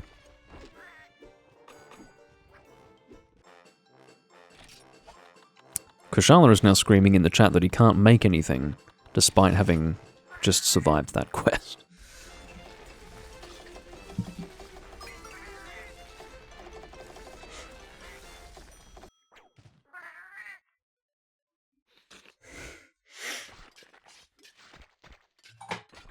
Well, I've had enough of that fucking fight. We're not doing that again. So, what next? Maybe something fun. Let's do Rathalos. Let's do Wyverns of the Land and Sky, Gold and Silver. That sounds like a fun quest to me.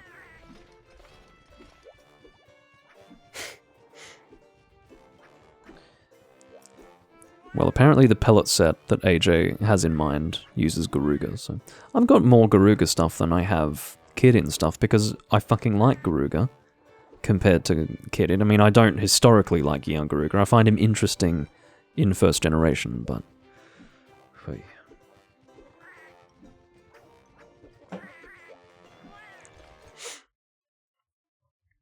Yeah, I think a full team of pellet gunners would be a lot more comfortable in that quest than whatever we were just doing. What we were just doing felt a little bit like getting a piece of twine, tying it around your tooth, tying the other end of the twine to a door handle, and then slamming the fucking door shut.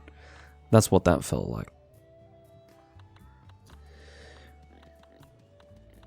And of course I grew up with my grandparents saying that that's how they pulled their teeth out when they were kids, so that was nice. But it definitely felt like that.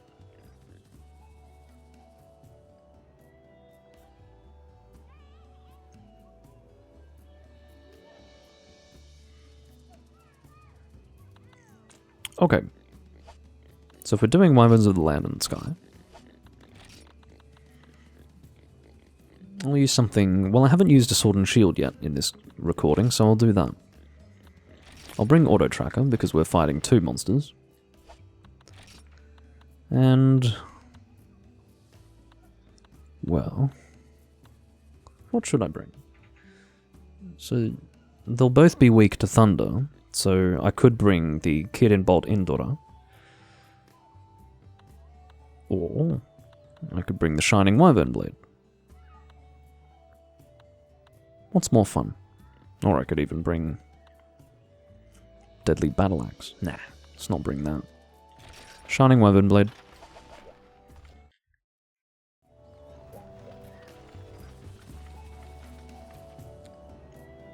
So is the whole set Hunter S except for Yeon Garuga Vest? Because I can probably make the Yeon Garuga Vest.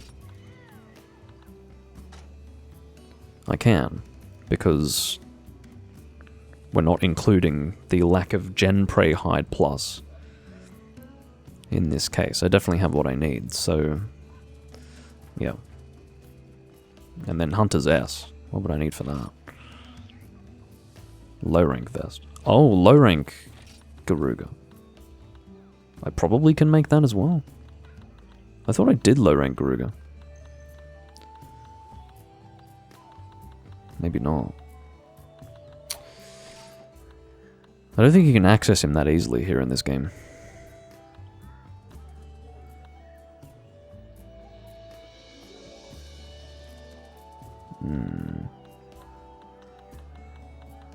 What I really don't understand is why we're going from Rarity 1 all the way up and then back down to Rarity 1. What the fuck is that about?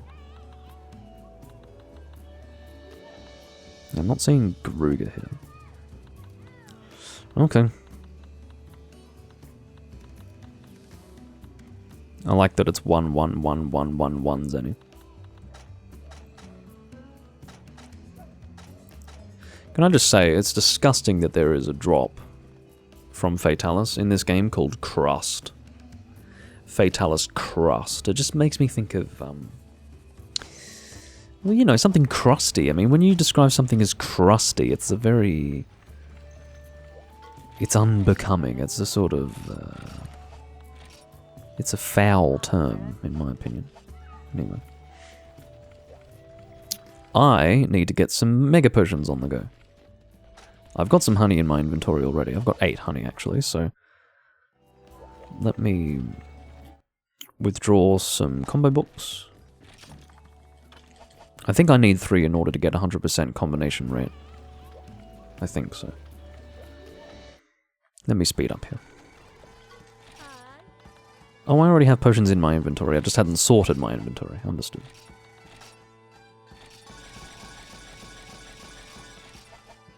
Okay. I'll sell these needleberries because I'm certainly not going to keep them in my inventory or my box. And these huskberries can fuck off as well. You just have to be ruthless like that in this game, unfortunately. Ugh. Fatalis crust is a key ingredient in Fatalis flakes. I'm not going to be able to eat my dinner tonight. After this conversation. Alright, I'm back here to put away my Book of Combos 3, and then I'm going into the online session, and we're doing Wyverns of the Land and Sky.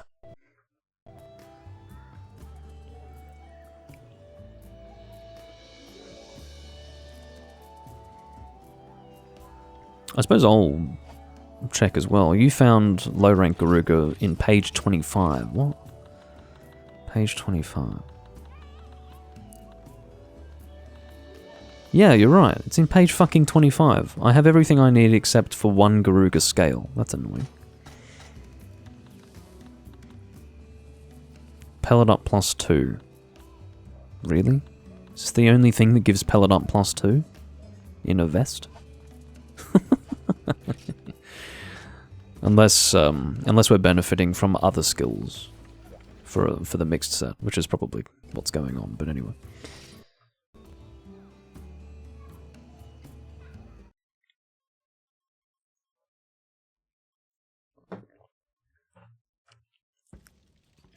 Let's go.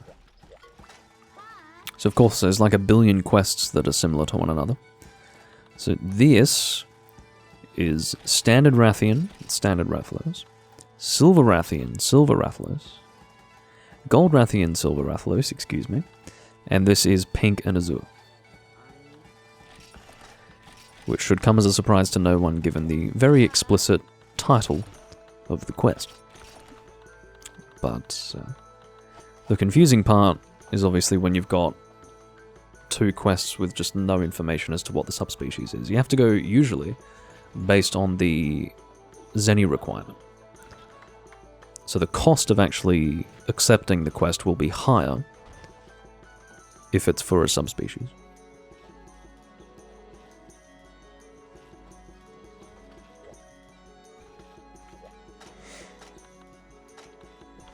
You have propositioned me. Hold on. I needed to do despair emote on your animation, but that's alright.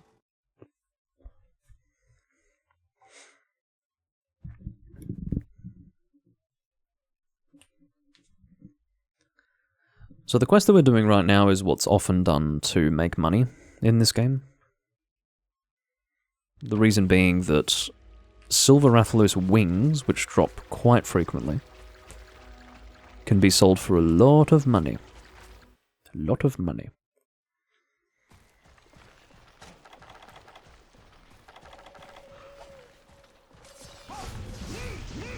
This feels like a pretty small Rathian, actually. Either that, or I've just been fighting massive monsters for this entire recording. Already broke her wing, Jesus. Take that. Of course, the reason why I already broke her wing is because it's A, a weak point, B, she's got reduced health because it's a multi-monster quest, and C, the sword and shield is broken in this game. Oh.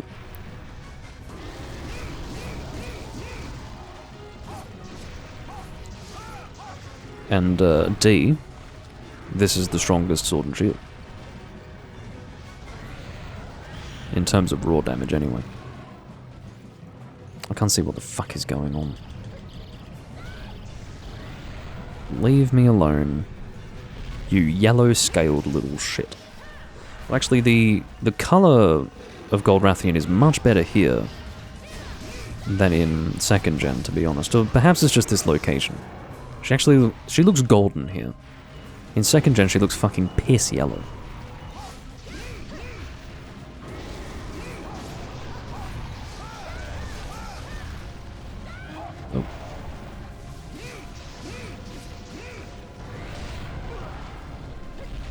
As long as I'm avoiding the tail swing, that's what's important.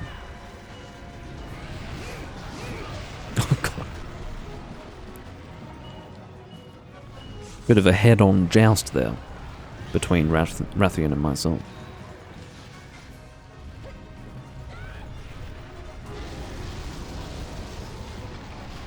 I'm carving this tail not because I'm desperate to get the carve, but because I feel that if I... See, okay.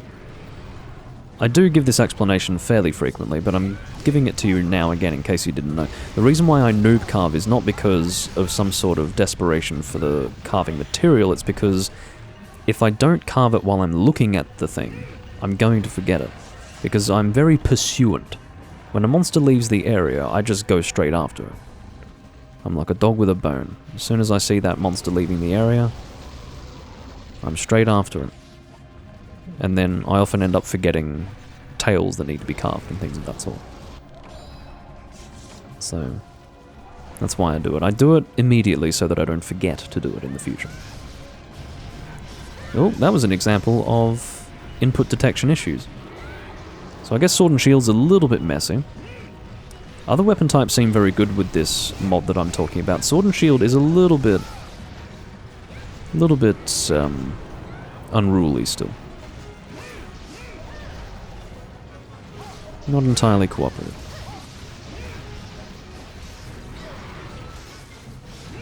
See, that there, for example, was meant to be a jump forward attack.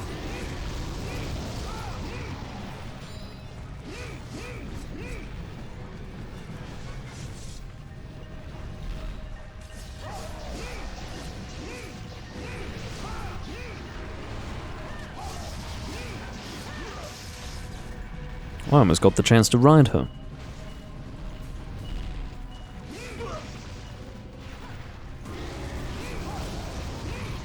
Okay, that was not an opportunity to ride her, just to go flying backwards.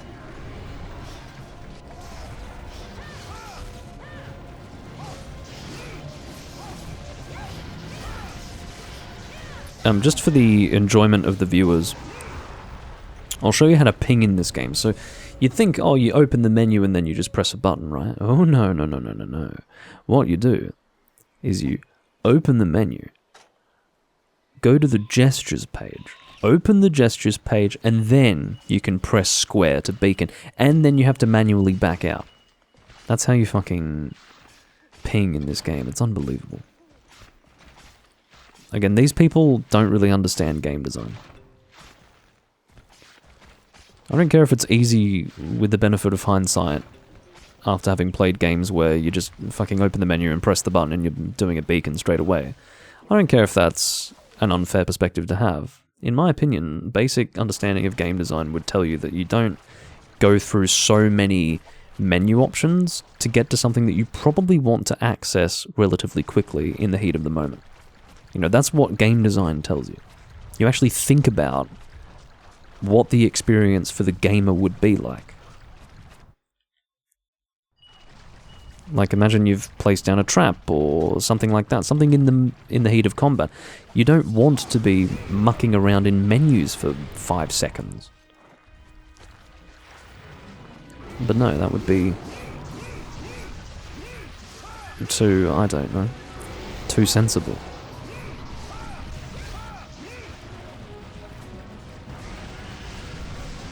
I might sharpen up, seeing as though we've just begun with a new monster.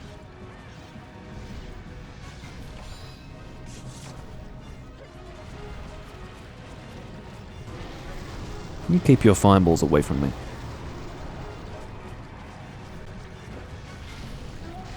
Good flash bomb.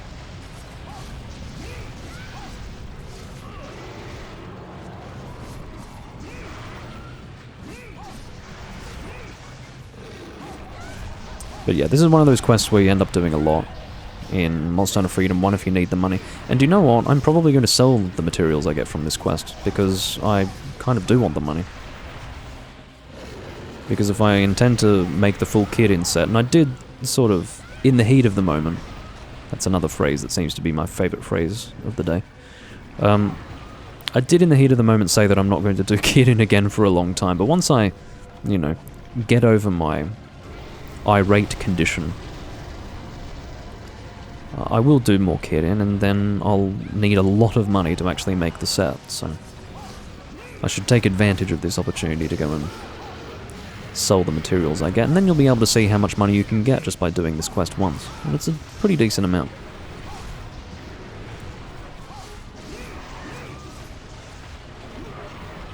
Ow.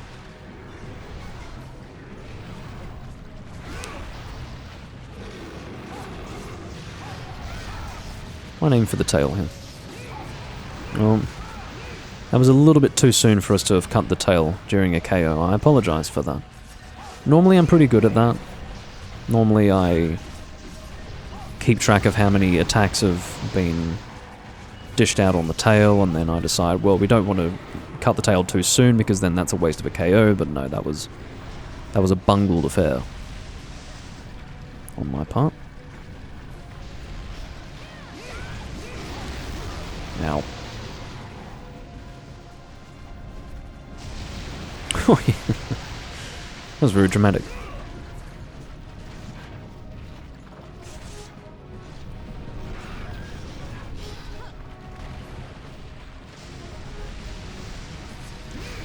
Now, upswinging with a greatsword while the Rathalos is flying down, particularly the silver Rathalos is flying down, is very effective, because if you do the upswing and you nick the wings, that's an almost guaranteed mid-air flinch. Almost guaranteed, due to the wings being a weak point. So if you position yourself to the side, I mean, usually you've got the shadow as a guide, and then you sort of do the upswing. Here you go. Just a little bit shy of the either the damage threshold for the flinch or shy of the timing needed for the mid-air knockdown. But yeah, because the wings are such a weak point and they're so vulnerable, it tends to be very effective.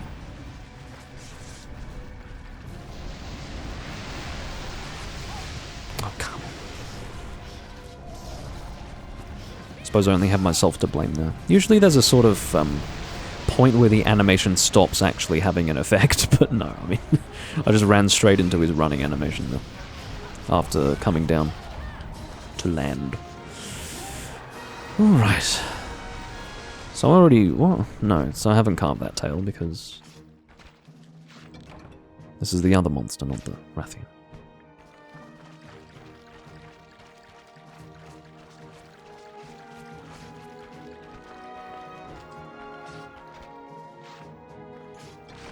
And off the top of my head, I don't really need materials from either of these monsters.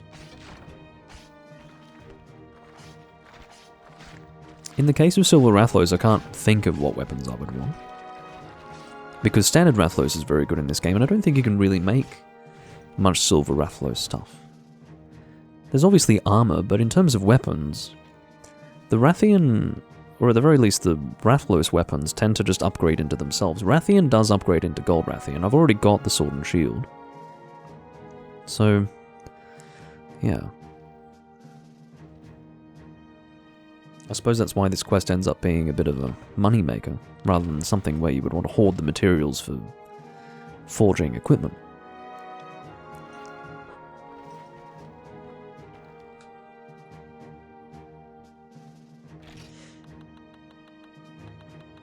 So, Silver Rathalos wing, managed to get 2 of them then.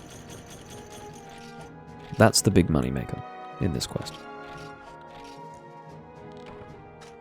But as you'll soon discover, there's a lot of money to be made in this. Just to demonstrate, I'll sell everything indiscriminately. And we'll see what we get. So we are currently at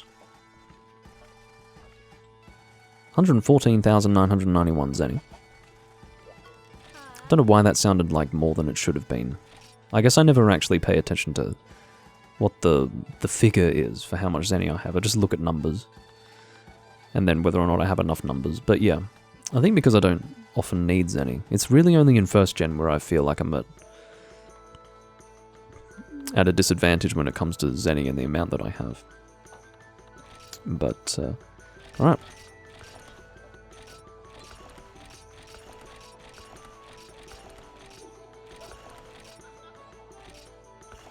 Check that out.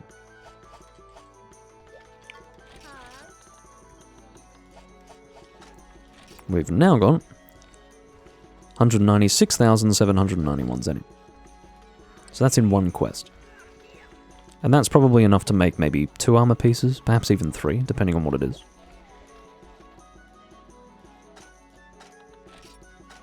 So there you have it. Now, I haven't really played enough of this game to have accumulated any zenny, because all of the zenny that I have acquired has gone straight into forging weapons. So for the amount of game time that I have in Monster Hunter Freedom 1, when I equate that to the number of weapons that I have, right, there's no real room for any sort of zenny accumulation. But yeah, it has to be said that of all the Monster Hunter games, or perhaps generations of Monster Hunter, first is where you're going to be really hurting for money the most. Because if you think about it, there's less content in the game, so simple things like earning money is considered something you might need to farm for. In other words, grind. Farm as in grind. And, yeah.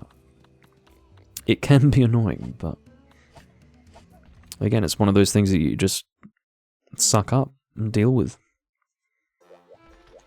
First gen doesn't care if you don't play it. But there is satisfaction to be had when you triumph in the face of Generation 1's adversity. You will feel great satisfaction.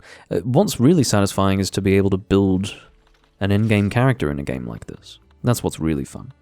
Because I remember before I had actually played First Generation, I remember looking at endgame characters of first-gen games and thinking, wow, that would be incredible to have. In other words, I had a sense of how much work it would take and what you'd have to overcome, because when you come into a first-gen game for the first time, it really feels so messy, so rigid, so hostile, that to think of having a well-built character in a game like that when you haven't experienced it properly before, it's much more impressive than any of the other games.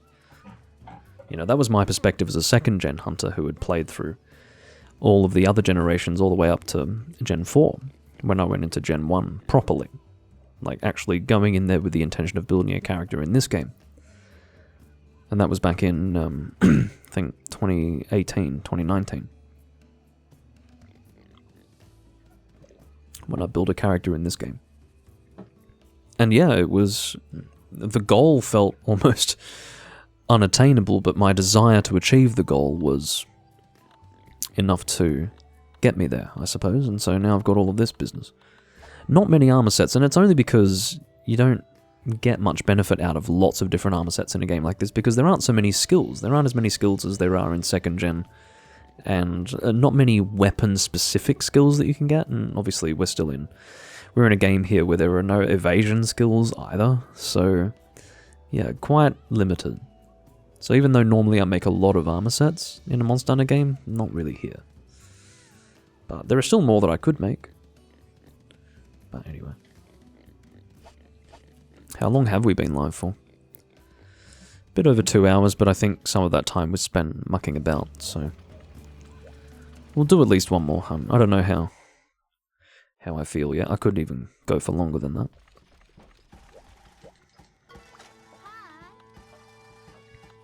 I honestly wouldn't mind making a pellet set, to be honest with you. Let me have a look at Hunter, like Hunter S. I didn't actually bother checking to see what was required for that. I might not actually have what I need. Hunter S, huh?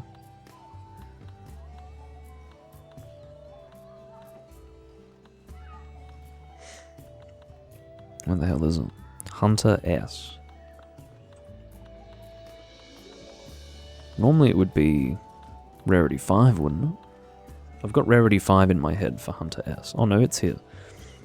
Hunter's Helm S. Oh, this is going to be easy. So I can make all of the Hunter's S pieces. AJ, do you remember the exact skills? Because what I'm going to do is I'm going to pull up Athena's ass. Which is a bit crude, yes. It's Athena's armor set search. That's not a freedom one. I tend to make my own sets. I don't usually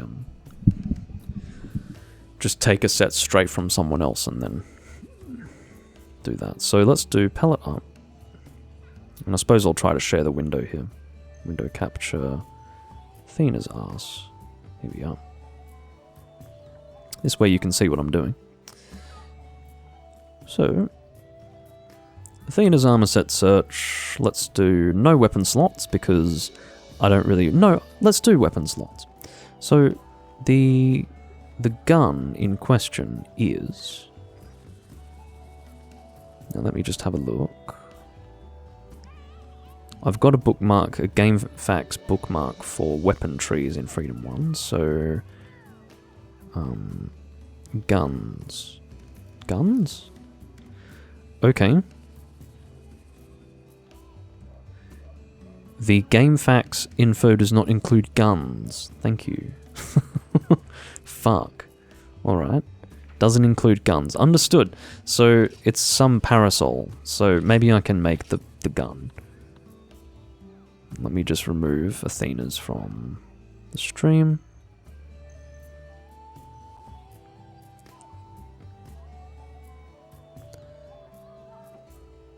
Hold on.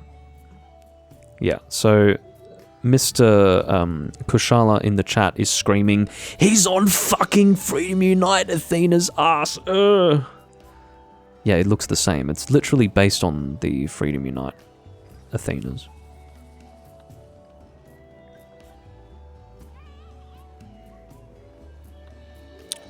So what's this? So I do need a lost umbrella. You never know, I might have one. Might have one. See, look. Oh no. Well, at least it's here. At least it's visible. Angel parasol. Hey, that's still alright for pellet. Is it a Fatalis parasol like the other one?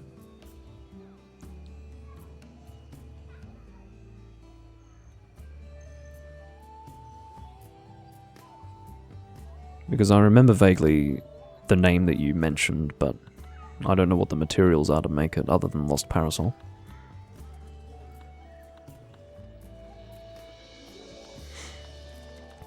I could always make an alternative in the meantime.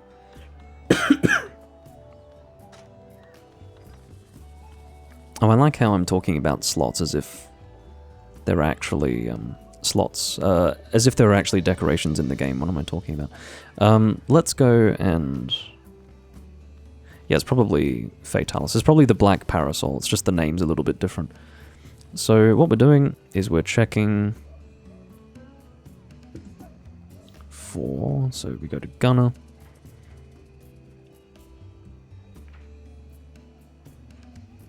Palette up. Wherever that is. No, that's a... Yes, we want up rather than add. And what would I want? So... Apparently the set that AJ is recommending is pellet up, damage recovery +1, and good luck. That's pretty good. It's better than what I would normally end up with. So...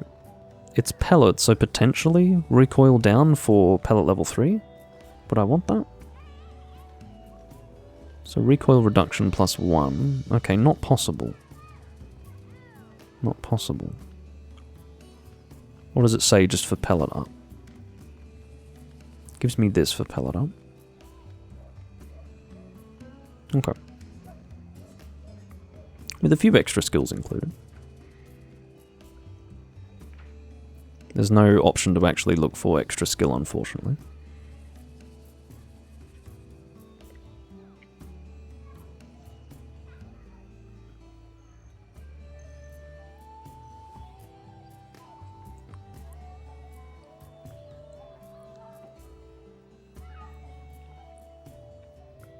I'm kind of surprised that there was no option for recoil reduction +1.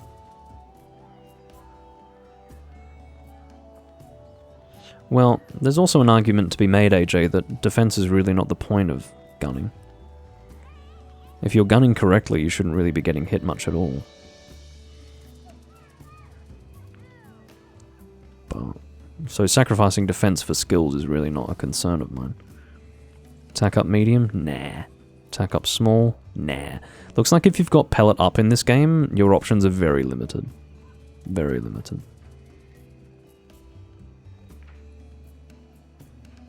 My god. How about rapid fire? That's of course the... So rapid fire is actually auto reload in this game.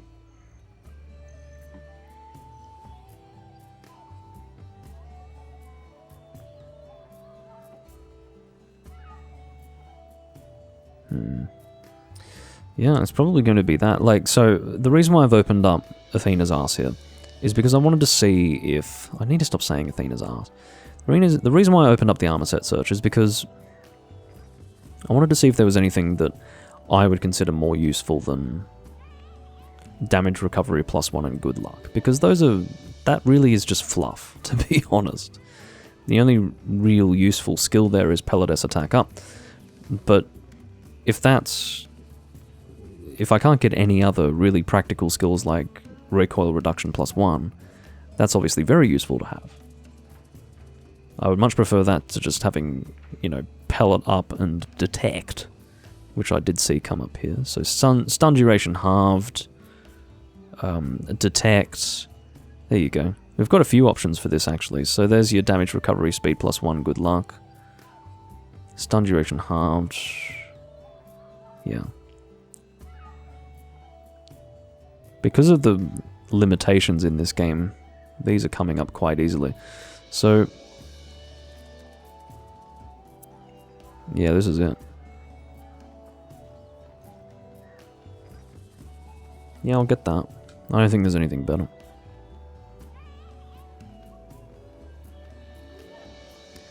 I just like to confirm these things for myself where I can. And the defense is good too.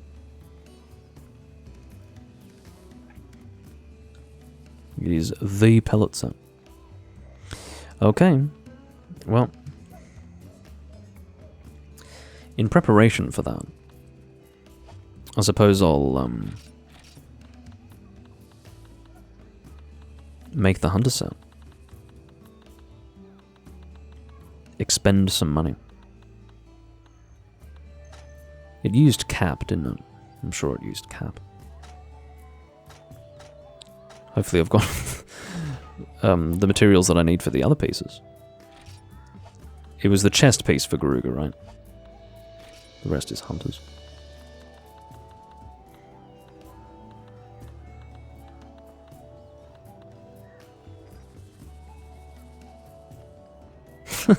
Good luck is trash because base rewards give you basically nothing.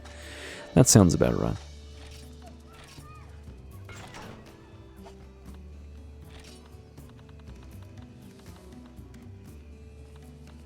Hunter's coat. I'm honestly shocked that I've got the Bullfango pelt for this, but I do. See, these things come in handy in ways that you can't possibly anticipate. When I see people forego carves, now this isn't quite the same thing. It's one thing to decide not to carve a Bullfango, and another thing to decide not to carve a large monster, but when I see people deciding not to carve a large monster, when I know that they're not in Ultra Endgame, I just shake my head and think, you've got no idea what you want in the future.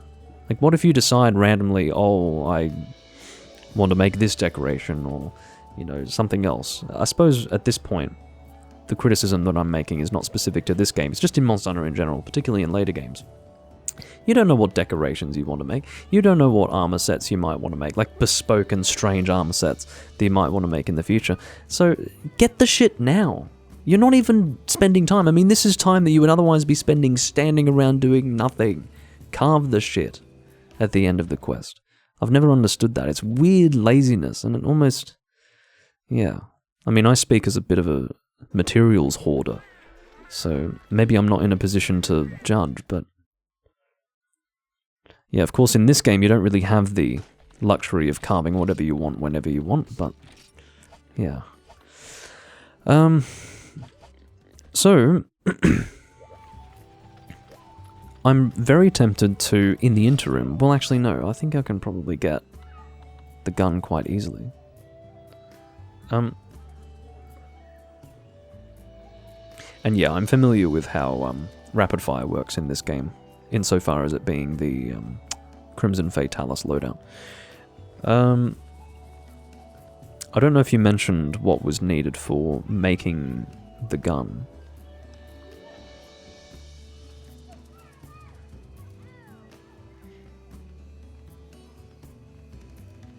Because I wouldn't mind making the gun as soon as possible.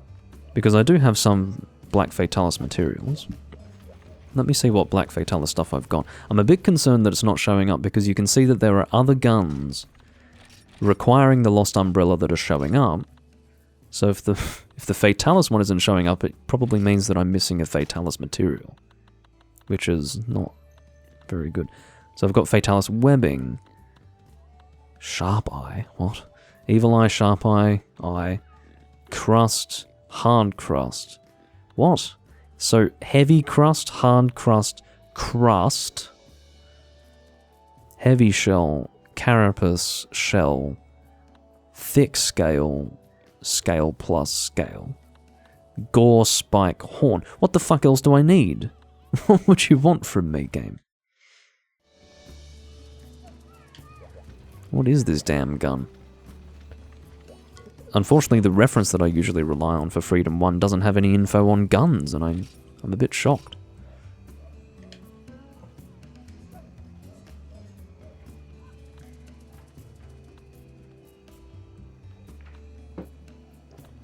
The other possibility is that I went past the gun,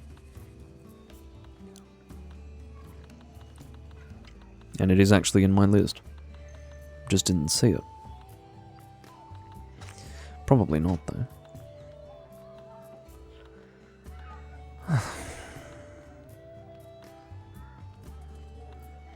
What's it called again, AJ?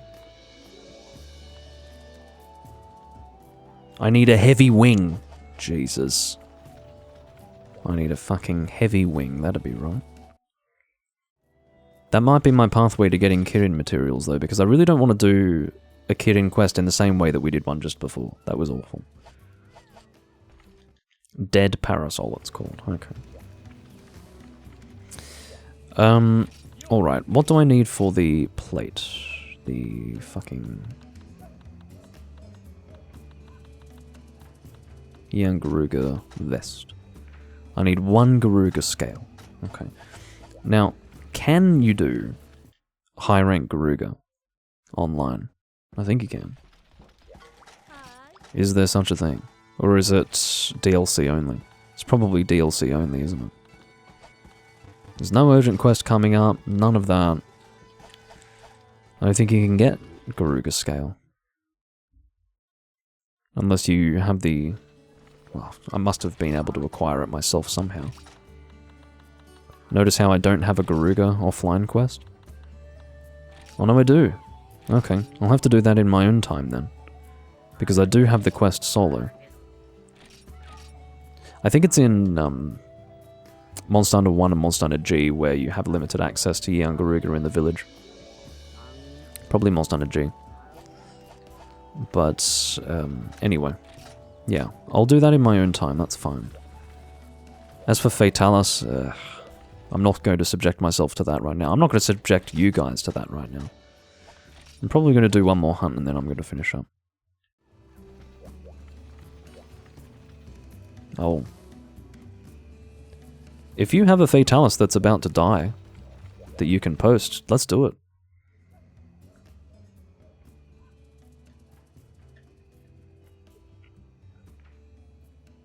That's insane. There is a Young Garuga event quest in G rank with more health than Crimson Fatalis. Why? Why have they made Young Garuga so strong in first gen? What's wrong with them?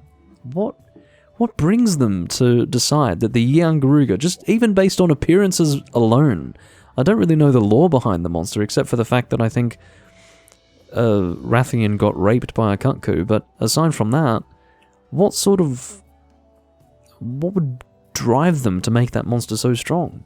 Sure, it's a special quest. Sure, make it a little stronger than normal, but why is it like a fully fledged elder dragon in first gen? It's very bizarre. Same health as the village version, but it can't be repelled. Okay. Great. Excellent. Alright, so Kushala says that he's got a Fatalis that is about to die. Should we fight it? I say yes. I hope that he's correct in saying that. If he's doing this to sneak in a full health Fatalis hunt into our agenda, I might never forgive him. Well, this would be Black Fatalis, because it's Heavy Fatalis Wing, right?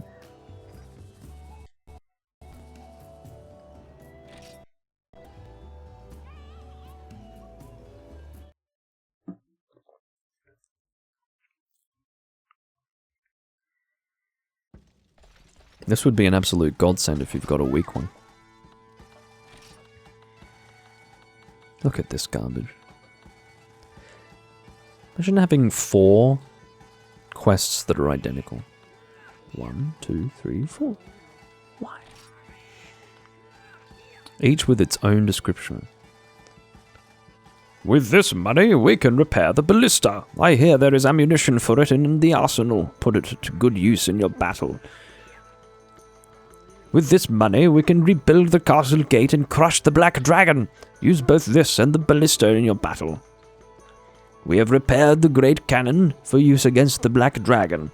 Ammo is in the arsenal. Use it, the castle gate, and the ballista. Okay, you get more siege weaponry, I guess, with each quest. Now we can repair the steam-driven Dragonator spear cannon. You have 1 shot, so aim well. And use our other weaponry as well. All given to us by the beloved king, who is never shown, incidentally. We don't know who he is. The king of Shrade, I guess? Or the king of Redland? I don't know.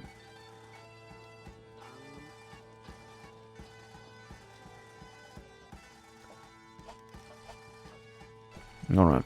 Kushala is here to save the day. He's posting a weak Fatalis. I'm going to be aiming for the wings like you wouldn't fucking believe. Maybe they're already wounded, I don't know. That is for us to discover. But, of course, I'm going to be bringing fire shots, normal shots, and pierce shots. Because fuck yeah. I've done a bit of first-gen Fatalis on camera, but certainly not recently. Not in the last 3 years, I don't think. Or 2 years. Don't need that. What do I need? Fire herbs? Do I have any fire herbs? Fire herbs, anyone? Actually, that's not the sort of thing that I would put in my box. Not in this game. Fire herb. Huskberry. Needleberry.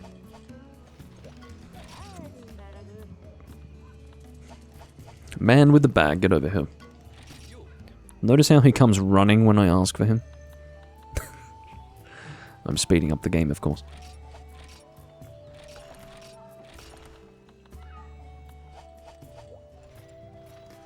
Be gone, man with bag. Look how he runs away at my command.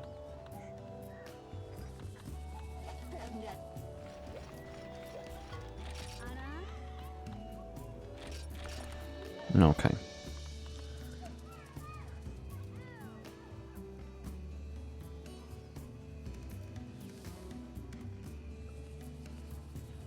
Wings don't break the traditional way. Damage dealt will cause visible marks on Fatalis. Well, I know that, but do you mean that if you had broken the wings in the previous quest that they wouldn't be broken in this one? Is that what you mean by that? Anyway.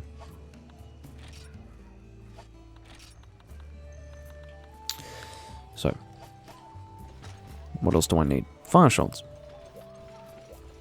And needleberries. For some reason I don't have needleberries ready for purchase, but do you know what? I probably don't need them. No, I don't need them. I've decided I don't. What I need is potentially Pierce level 3, although I don't know if I'm shooting that. That might be too high recoil.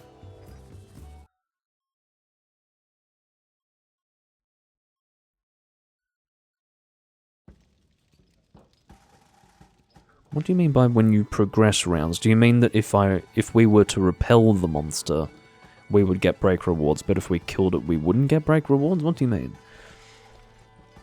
You get break rewards when you progress rounds. Do you mean that if we didn't... Well, if we were not present for the previous round, then I don't get it. I don't understand your comment. I'm sure it's my fault.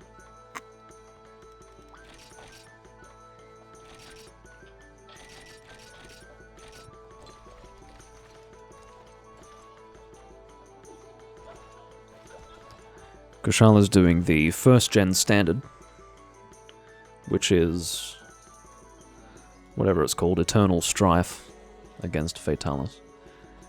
Tends to be very good if someone's running paralysis shots, but that will not be me today. I mean, 12 paralysis level 1 might, well, in other words, stun level 1 might be enough to drop him, but maybe I'll give that a try. There's no harm in trying.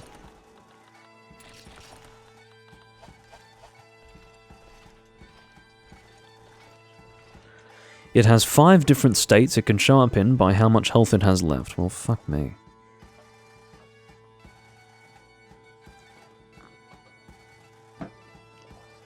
Okay.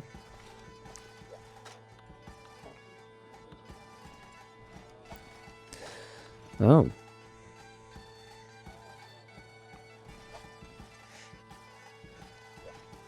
Are you going paralysis, AJ? Because if you are, I might bring dual blades as well.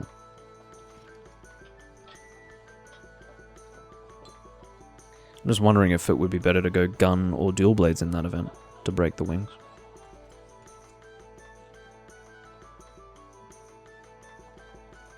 Oh, you're going cluster. Okay. That's fine. How you've got the materials for that in this game, I've got no earthly idea, but you know.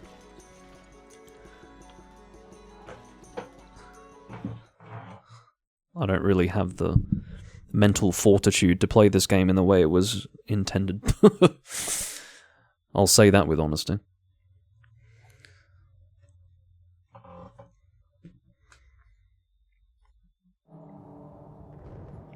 And of course, because it's fucking Freedom 1, we cannot skip this cutscene. So enjoy, Castle Shraid.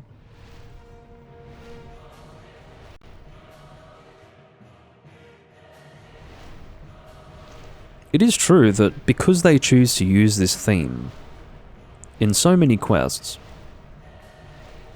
it really devalues it when you're fighting this monster. Because you've heard it so many times before. Not necessarily on first encounter. When you first encounter this monster, you may not have heard the theme. You will have done if you did the final quest in Village. But, seriously. This is the sort of thing that really should be unique to Fatalis, precisely because Fatalis is meant to be an intimidating monster. Absolutely everything is broken on him, my god. I don't even need to aim for the wings. Alright. I will open with Stun Shot. So, I'm certainly not doing a paralysis run here. So don't get excited when you see that the monster gets paralyzed. What I'm doing is just seeing if my level 1 shots are enough to fucking paralyze him. Oh god.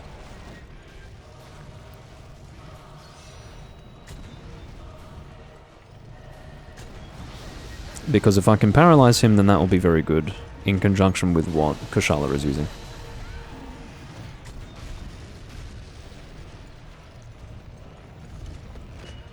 I'm guessing 12 shots would be enough.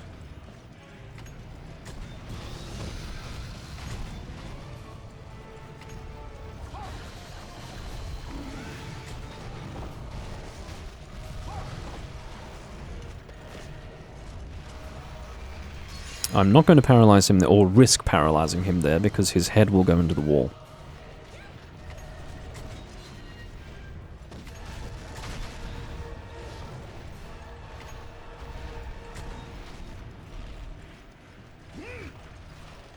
Well, shot number 12.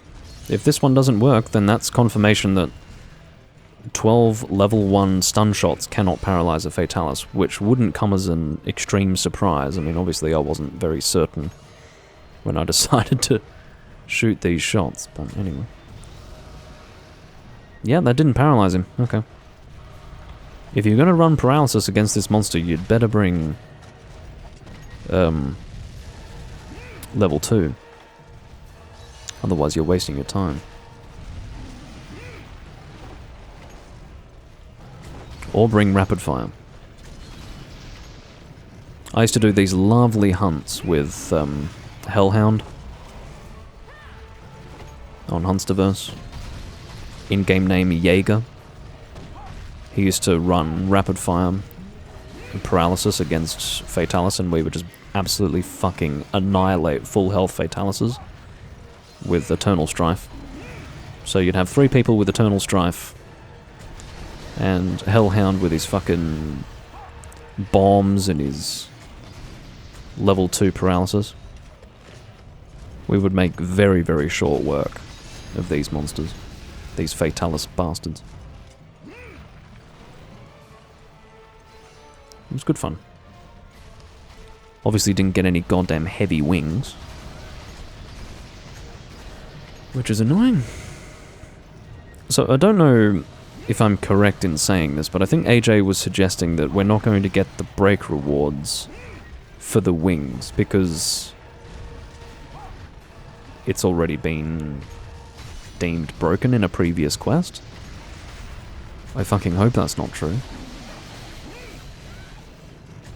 But still, it's a good chance to do a relatively quick hunt with a Fatalis.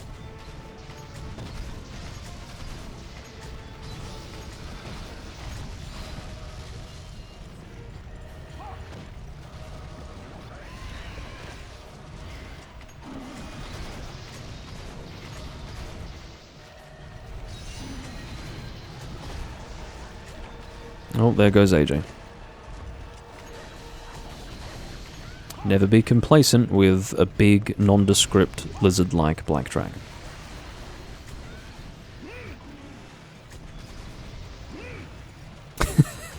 AJ says it didn't touch him. I can believe that. I can believe that.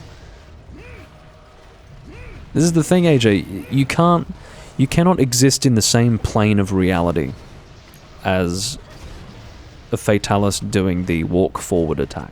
It's simply the most damaging thing that any monster could ever do. He's walking in a straight line. You better beware. It's some serious shit. Oh, he's actually changing location. Don't know why Kushala's getting up there. Unless he's going to Dragonade. Or is he just going to the box? Could be.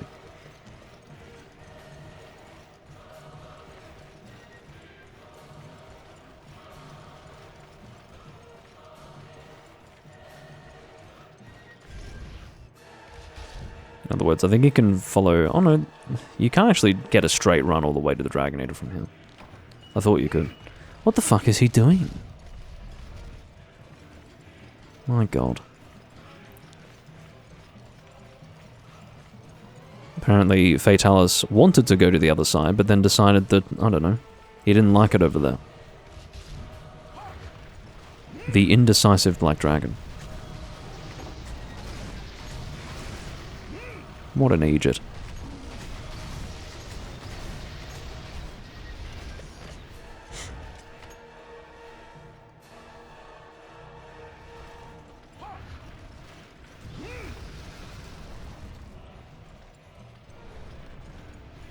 I like how he flies up just to shoot one fireball. And that's it. All done now.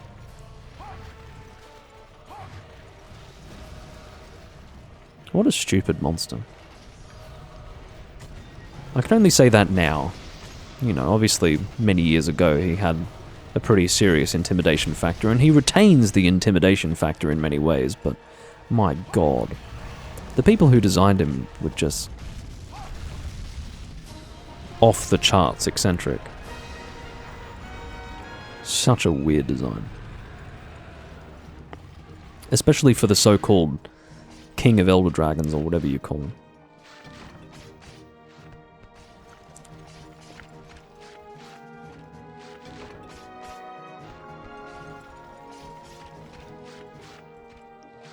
Kushala was aggrieved by the fact that he couldn't aim vertically with his ballista shots.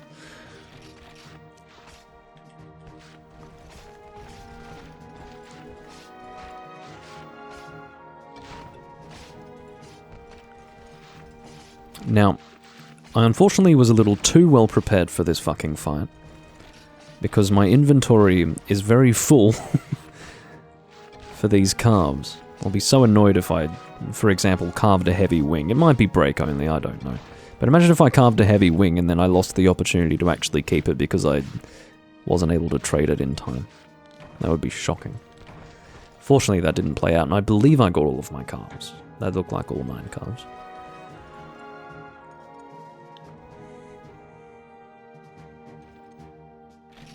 Alright, what's going on? Hey, I got a strong wing. But is it heavy wing? Are there really strong wings and heavy wings? Honestly. This game is munted. How many versions of stuff do you need for one monster? Who, quite frankly, only has... Well, there's a low rank, a high rank, and a G rank, except that low rank is extremely abstract in first gen. The idea of low rank is not normal.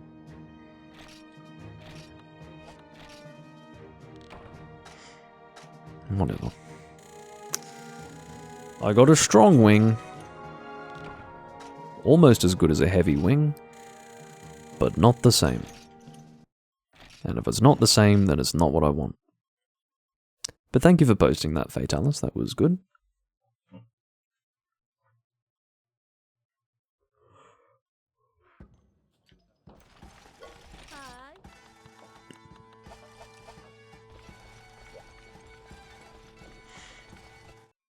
Okay.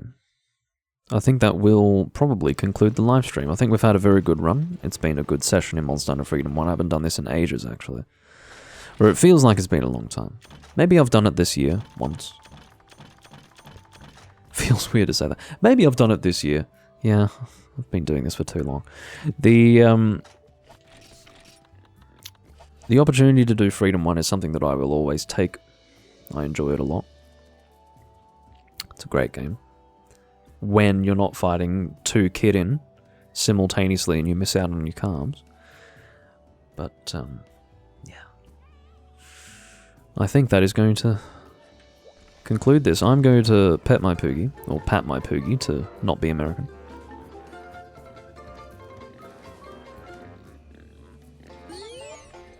Look at that, that's a fucking gigantic heart.